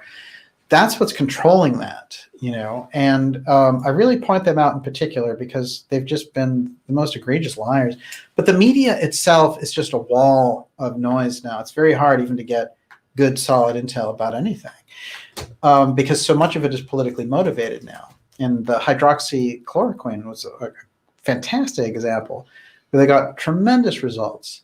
And then they had to do these stories where they had ridiculous tests that had nothing to do with testing the product just to say that it didn't work. Because if they had the solution for COVID being hydroxychloroquine, then you wouldn't need all the Bill Gates, oligarchy moving in to control every move of your life. It would defeat the whole purpose. So the media, which used to cover things up and was motivated, it's just now is such a level of not being trusted. It's like they've achieved a level of malevolence towards humanity. And I think the biggest reform, bigger than government reform, bigger than military reform, anything that I can think of, social reform, it's media reform. The media has lost the ability to tell the truth. And if you are in the media and you don't tell the truth, you get out of the business. Because what good are you? All right. I just wanted to correct what we just said. So the two drowning accident victims were not RFK Jr.'s grandchildren, but his eldest sisters, Kathleen Kennedy Townsend. Oh, yeah. Okay. Yeah. We didn't. Did I say that? I did. That's how I asked the question. So sorry. that's just correcting. Yeah. No, that's good. And it's a terrible tragedy, and it's an amazing thing that that family, from the get-go, when you go back even into the 40s, and you think about Joe Jr. dying in that plane crash, and all the different things that happened with them. I mean, it's an extraordinary tale of tragedy that they've had, and somehow they've persevered and gone through it and still stand for something. Yeah. Okay, and that leads me to my next question. So Ted Brenneman wants to know, the Kennedys dare to think for themselves. That seems to get them killed at an abnormally high rate. That's a good observation. What would you say? I have my own answer for it. Well, look, in the 1960s, a war took place, and the kind of PBS white liberal idea of it is, we shall overcome, and that we won all this stuff and we are so great because we got black people the right to vote. Now, those accomplishments were in the works for a while, and they are great that people could get fair housing and be able to vote. But the truth is, when those PBS liberal documentaries look back, they should look back and say, there were forces that were JFK, RFK, and MLK, which were trying to move the country in a different direction. And those leaders got killed, systematically picked off, and that the media hid the perpetrators who were inside the government. And so because they did that, they turned the society upside down.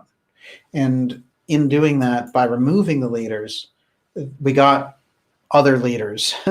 And we got the war machine, which continues to explode. Remember, $750 billion on the record. For what? We're not even at war, right? I mean, I know they want to bomb Iran, but they haven't got around to it yet.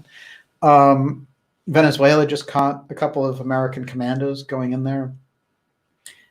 You know, and there are guys like Pompeo in the Trump administration, Secretary of State, should be fired immediately because they are part of the neocon push, just like Obama had neocon instincts and, you know, bombed Libya, moved into all these different countries. He did more bombing campaigns than George W. Bush. So we have to remember who we're talking about here. This is an ongoing war machine, and to just feed all this money into this war machine, you know, that's not the way to go. Now they want to take war into space, and they say space is a war-fighting domain. You know, the conversation has to be, why? Shouldn't you be opening up to these other countries and saying, you know what, I don't want a war in space. So space isn't a war-fighting domain. It is, you know, for peaceful exploration and science and knowledge and, you know, for colonization. And that's where the space program came from. That's what President Kennedy wanted to do with it. And when we look back to the vision of Kennedy, he said that the thing that we must not do is make space a war-fighting domain. So there the Trump administration is completely wrong for doing that. And the Democrats aren't any better. So we've lost that kind of moral compass in the world. It's just a competition. And so it's crucial for people to say, to make peace a center piece of this whole future that we want, and to say the wars aren't acceptable, you know, and bombing Iran's not acceptable. So when they move into this posture, you know, the Trump administration has the chance to do something great, which is reopen America, create the booming economy, and push back the operation, the op, right? The lockdown, steal your rights, steal your constitution op. They have the ability to do it. But they have to be careful that those neocon voices don't say, you know what the thing to do would be? Go after Iran now.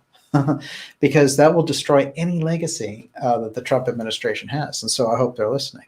Yes. I really want to bring this up. So ModWiz said this perfectly. Real humans are not biophobic. Bio-phobia exposes the bad seed. This is something that I've been meditating on for the past few weeks. When somebody in the ideas room brought up the term bio-phobia, and I loved it. I looked it up and I said, this is it. This is bio-phobia and transhumanism. And that what we're seeing is, we can try to analyze why we're seeing it, but what we're clearly seeing is people who are disgusted by and repulsed by their humanity and want to erase it. They want to merge with machines. They don't want to take the long route of, you know what, I'll say this. This is a terrible thing to say, and it's risky putting it out there, but the Nazis, okay, who had a similar eugenic goal in mind, they very much nature oriented. The whole thing was a reaction against the technology that was moving. And we've seen those, you know, the women dancing in nature, you know, it was very pagan. Right. So this is really interesting because it's a blend of sort of Nazi goals, but absolutely they are in love with technology, and they are, more than anything, they despise what is human and just nature. You know, they just want to eradicate nature. And it seems to me that what we're experiencing that's part of the masks. That's part of us not looking at each other, not smiling at each other, not being able to hug friends when you see them, you know, being separated from one another. It's all part of their evil little plan. No question. I totally agree with that. And I couldn't add anything constructive on that, but I do see it too, which is that See, the technology, I've worked in technology, as a tech editor for 10 years. I understand the technology very well. And it has such incredible potential. And, we have aspects of doing things that would take so much longer before. So that the positive aspects of the technology are there. What they are doing, this group that's come up through the technology, Zuckerberg, terrible leadership. They do not have the ethics to guide the development of the culture. And this is the problem. It is their ethical failing that we're really looking at. And that's where you're getting, Jack Dorsey on Twitter, stamp down and get rid of anyone who disagrees on this subject. Zuckerberg put false information like they did on Alexandra Bruce from Forbidden Knowledge TV.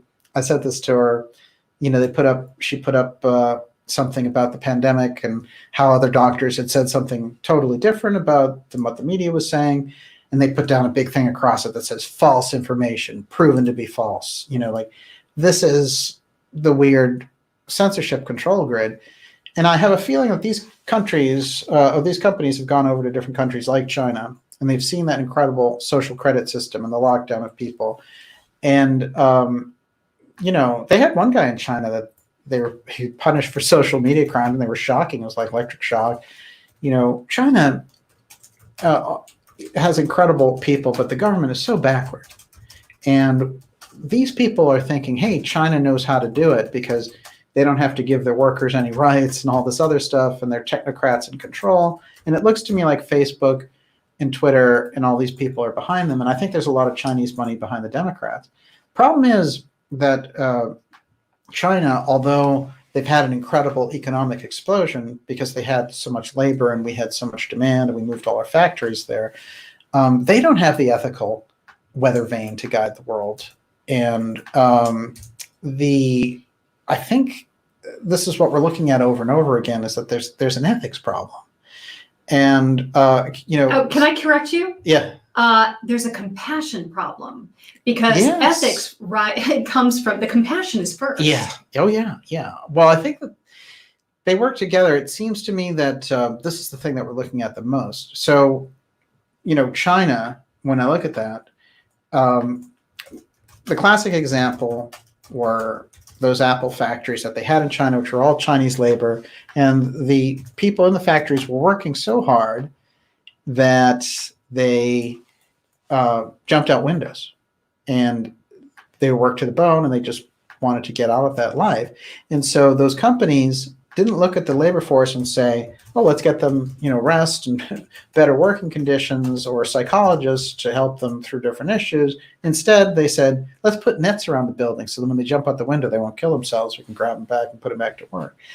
This is the way that they think. And then that's one way of kind of slave driving. And then the next way they're going to do it is to create machines to do the jobs and to eliminate the workforce, so they don't have to deal with things like giving them rights. It's funny. We spoke about Edgar Casey briefly earlier, and he said the real revolution will come in America between capital and labor. And this is what we're looking at, really, which is humanity is labor, and capital are those financial centers. And that battle that was taking place in that era between labor and capital, he was talking about far off in the future.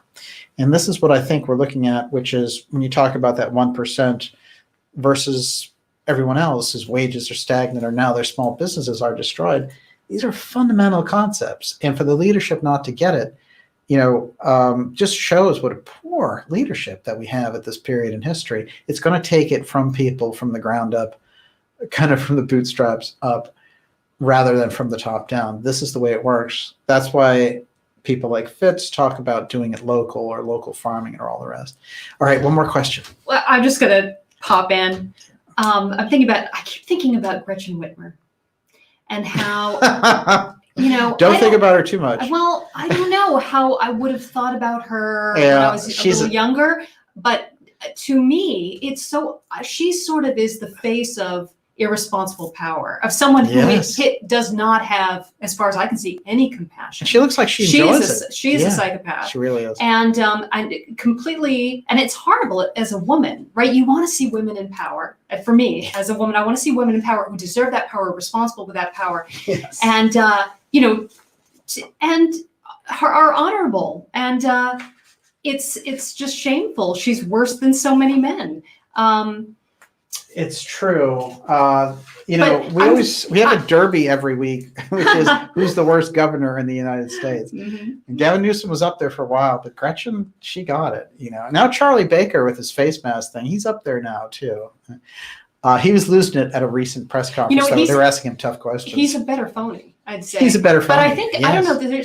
I would hope that as my consciousness is increasing from being at home, that other people are too, and that I can just hear lies now. I can see it. I can sense it in my body. I can just spot the spin and the propaganda of the media and the politicians. And I think to myself, none of them are responsible enough to hold office. Where are the responsible people that I could trust with that kind of power? It really is. They don't seem to exist. Here's an interesting thing too. When you look at there's no reason, literally no reason for these states not to be open.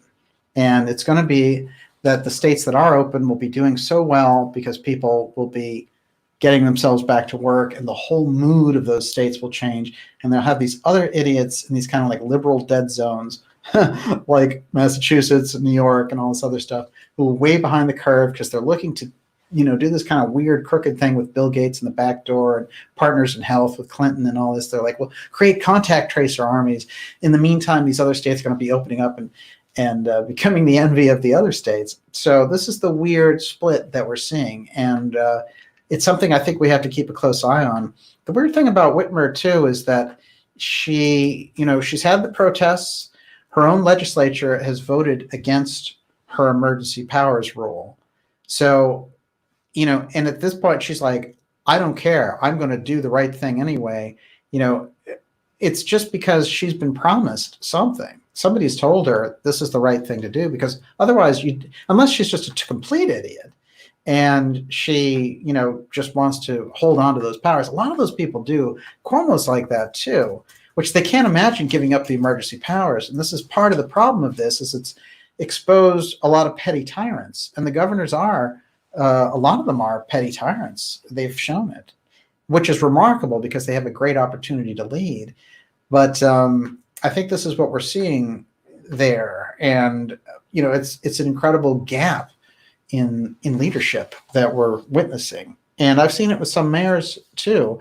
But then you do have some governors, and I have to say the governor in Georgia, he didn't hold back. And the only thing that I request of these governors, open your state. I don't care about your position on anything else.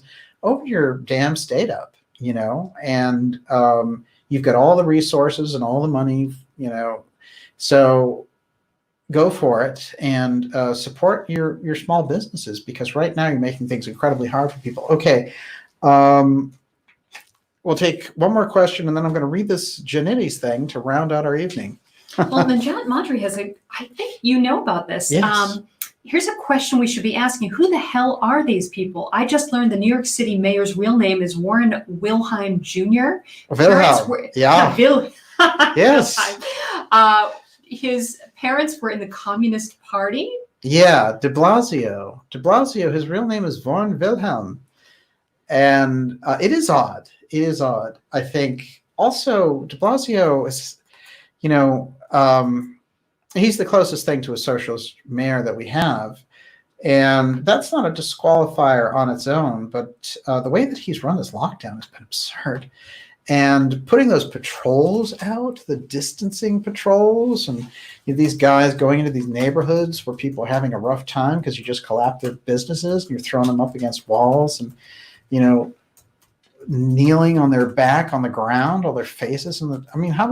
How do you think that looks as a leader? You know how many people, millions of people see those videos. How do you think that makes Warren Wilhelm look? So you have to think of it this way, which is, it seems like they're not thinking straight, And then the cop that did that, really egregiously grabbed this guy and beat him up. I mean, he just literally beat him up for no reason with no resistance. You know, they said, oh, he's temporarily suspended as we look into it. You know, you should probably say that his actions were despicable, and I hope that we can get him off the force. You know, that's the way you would do it. So, you know, the police are like the military. There's a protocol, and they have to uphold the protocol. That's the whole point. That's what makes the military great or the police great.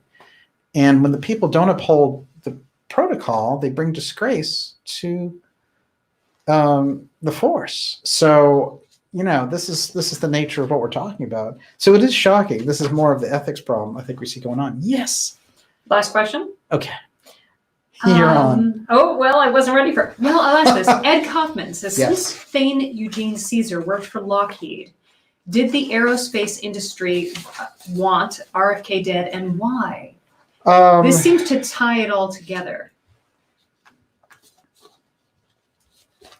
Oh, there's no question. Can you connect these dots for us? Well, look at it.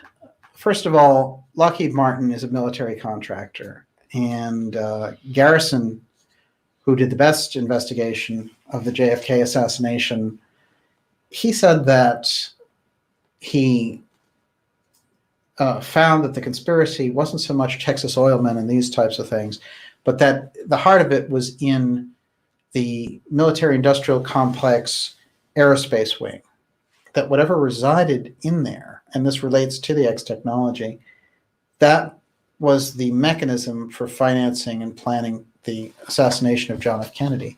When Robert Kennedy comes up, it's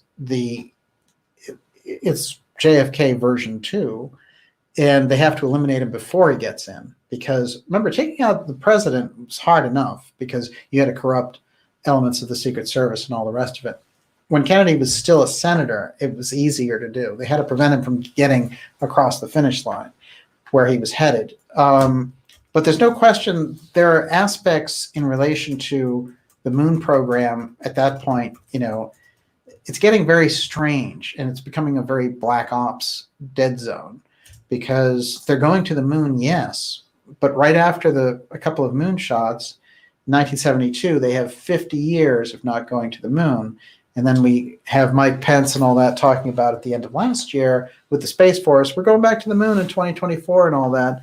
Why'd you wait 50 years? You know, so whatever they needed for things to go black as they developed a secret space program, Kennedy wouldn't have been on board with that because they're about freedom and moving the culture forward. And they knew that especially in terms of Robert Kennedy. He was also going to get to the bottom of his brother's death, which I'm sure he already knew. You know, so they couldn't let the enemy back in. And I think that the Bob Dylan song, actually, that he came out with, that we talked about at the beginning of the program, spells that out pretty well. I listened to those lyrics real close. I'm going to end with this because we started with Joannides and Jefferson Morley, and this is just kind of Morley's take on Joannides. This is one of the last pictures of Joannides, who was always good at hiding out and hanging out. Jefferson Morley. Last week, the CIA admitted that it destroyed key evidence in the case of Al-Qaeda leader Abu Zubaydah, triggering denunciations from congressional leaders and legal authorities who said the agency was behaving lawlessly. 2 days later, a 3-judge panel in the U.S. Court of Appeals ordered the agency to search for long-suppressed files related to the assassination of President John F. Kennedy in 1963. The judges said the CIA had to search the files of a deceased Miami-based intelligence officer who hid what he knew about accused assassin Lee Harvey Oswald from investigators. This is Joannides. The appellate court ruling marked an unusual setback for the agency. FOIA decisions against the CIA are relatively rare.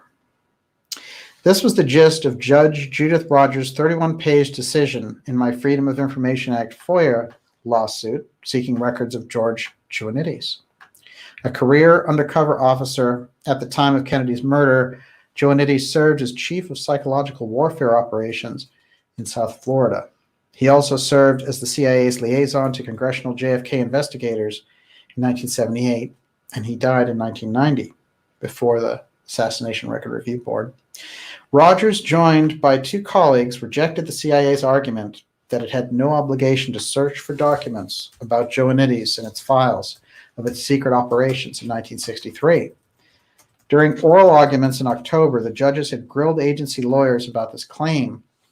In their decision, the judges ruled that the law required a search of sensitive operational files, something the agencies always resist. The judges also said that the agency had not adequately explained the whereabouts of monthly reports filed by Joannides in 1963. In August 1963, Joannides was secretly funding a Cuban exile group whose members clashed repeatedly with Oswald in public. An ex-Marine, Oswald was a supporter of Cuban communist leader Fidel Castro, which we know is actually not true. When Kennedy was killed in Dallas, apparently by Oswald, 3 months later, the group used CIA funds to publicize these contacts and blame the assassination on Castro, which was the plan all along, apparently. The CIA did not reveal Joannides' financial relationship to the accused assassin's antagonists to the Warren Commission, which investigated the crime and concluded that Oswald acted alone. Joannides' reports on his action in 1963 have never surfaced. Quote, on remand, the CIA must supplement its explanation of why the reports cannot be found, the court ruled. The judges ordered lower court Judge Richard Leon to supervise the implementation of its order, a process that is expected to take several months.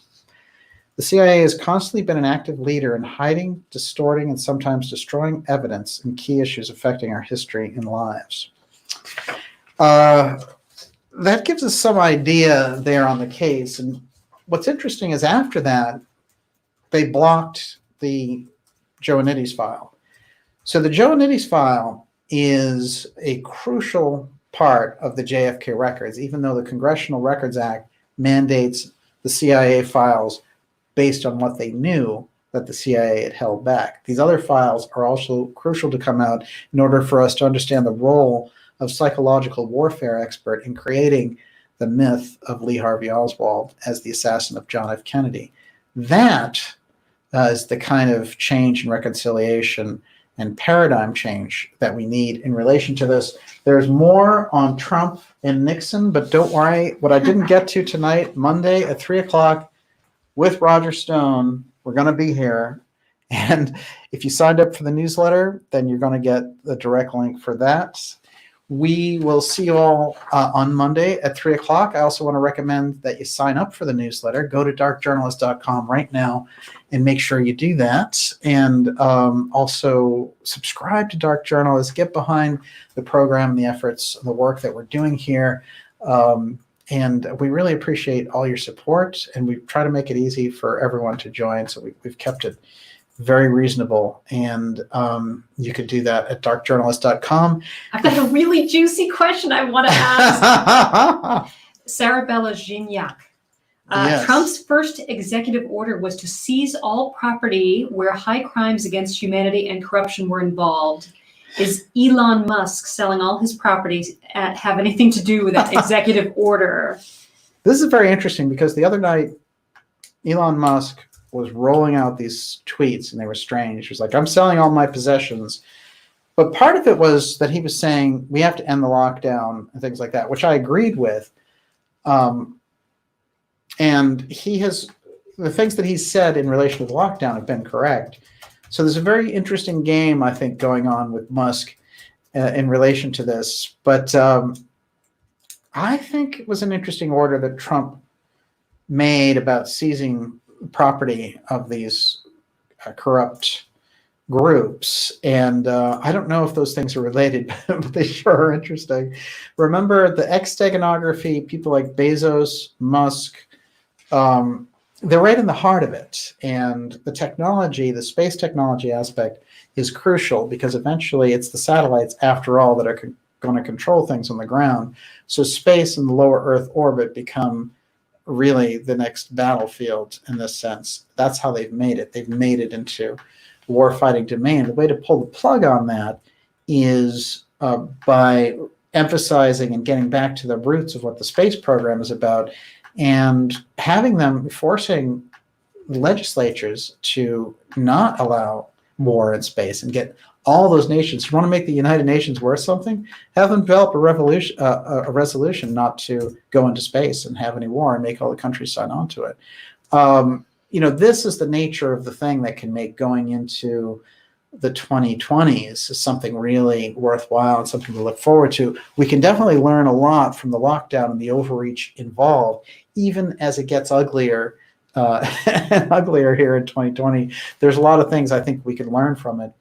In terms of the JFK Records Act and how this relates, it is a cold case, and it is from our past, but there was such a change, such a paradigm change, that in terms of setting a new course, one of the fundamental things I think that we can correct is the false information and the psychological warfare that the CIA laid down on the American people in the world through the figure of George Joannides, who we've only just recently found out about. And we do need those records, and the CIA owes those records to the American people per Congressional JFK Records Act, where they were ordered to give them on October 26, 2017 by law.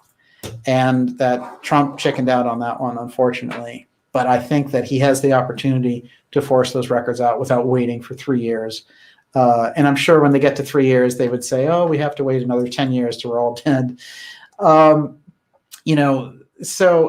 way that I look at this is we're in kind of an interesting zone. And this is really a place, a kind of a crossroads where things can go better for humanity by awakening to this, or they can go worse by coming more under the subjugation of these powers.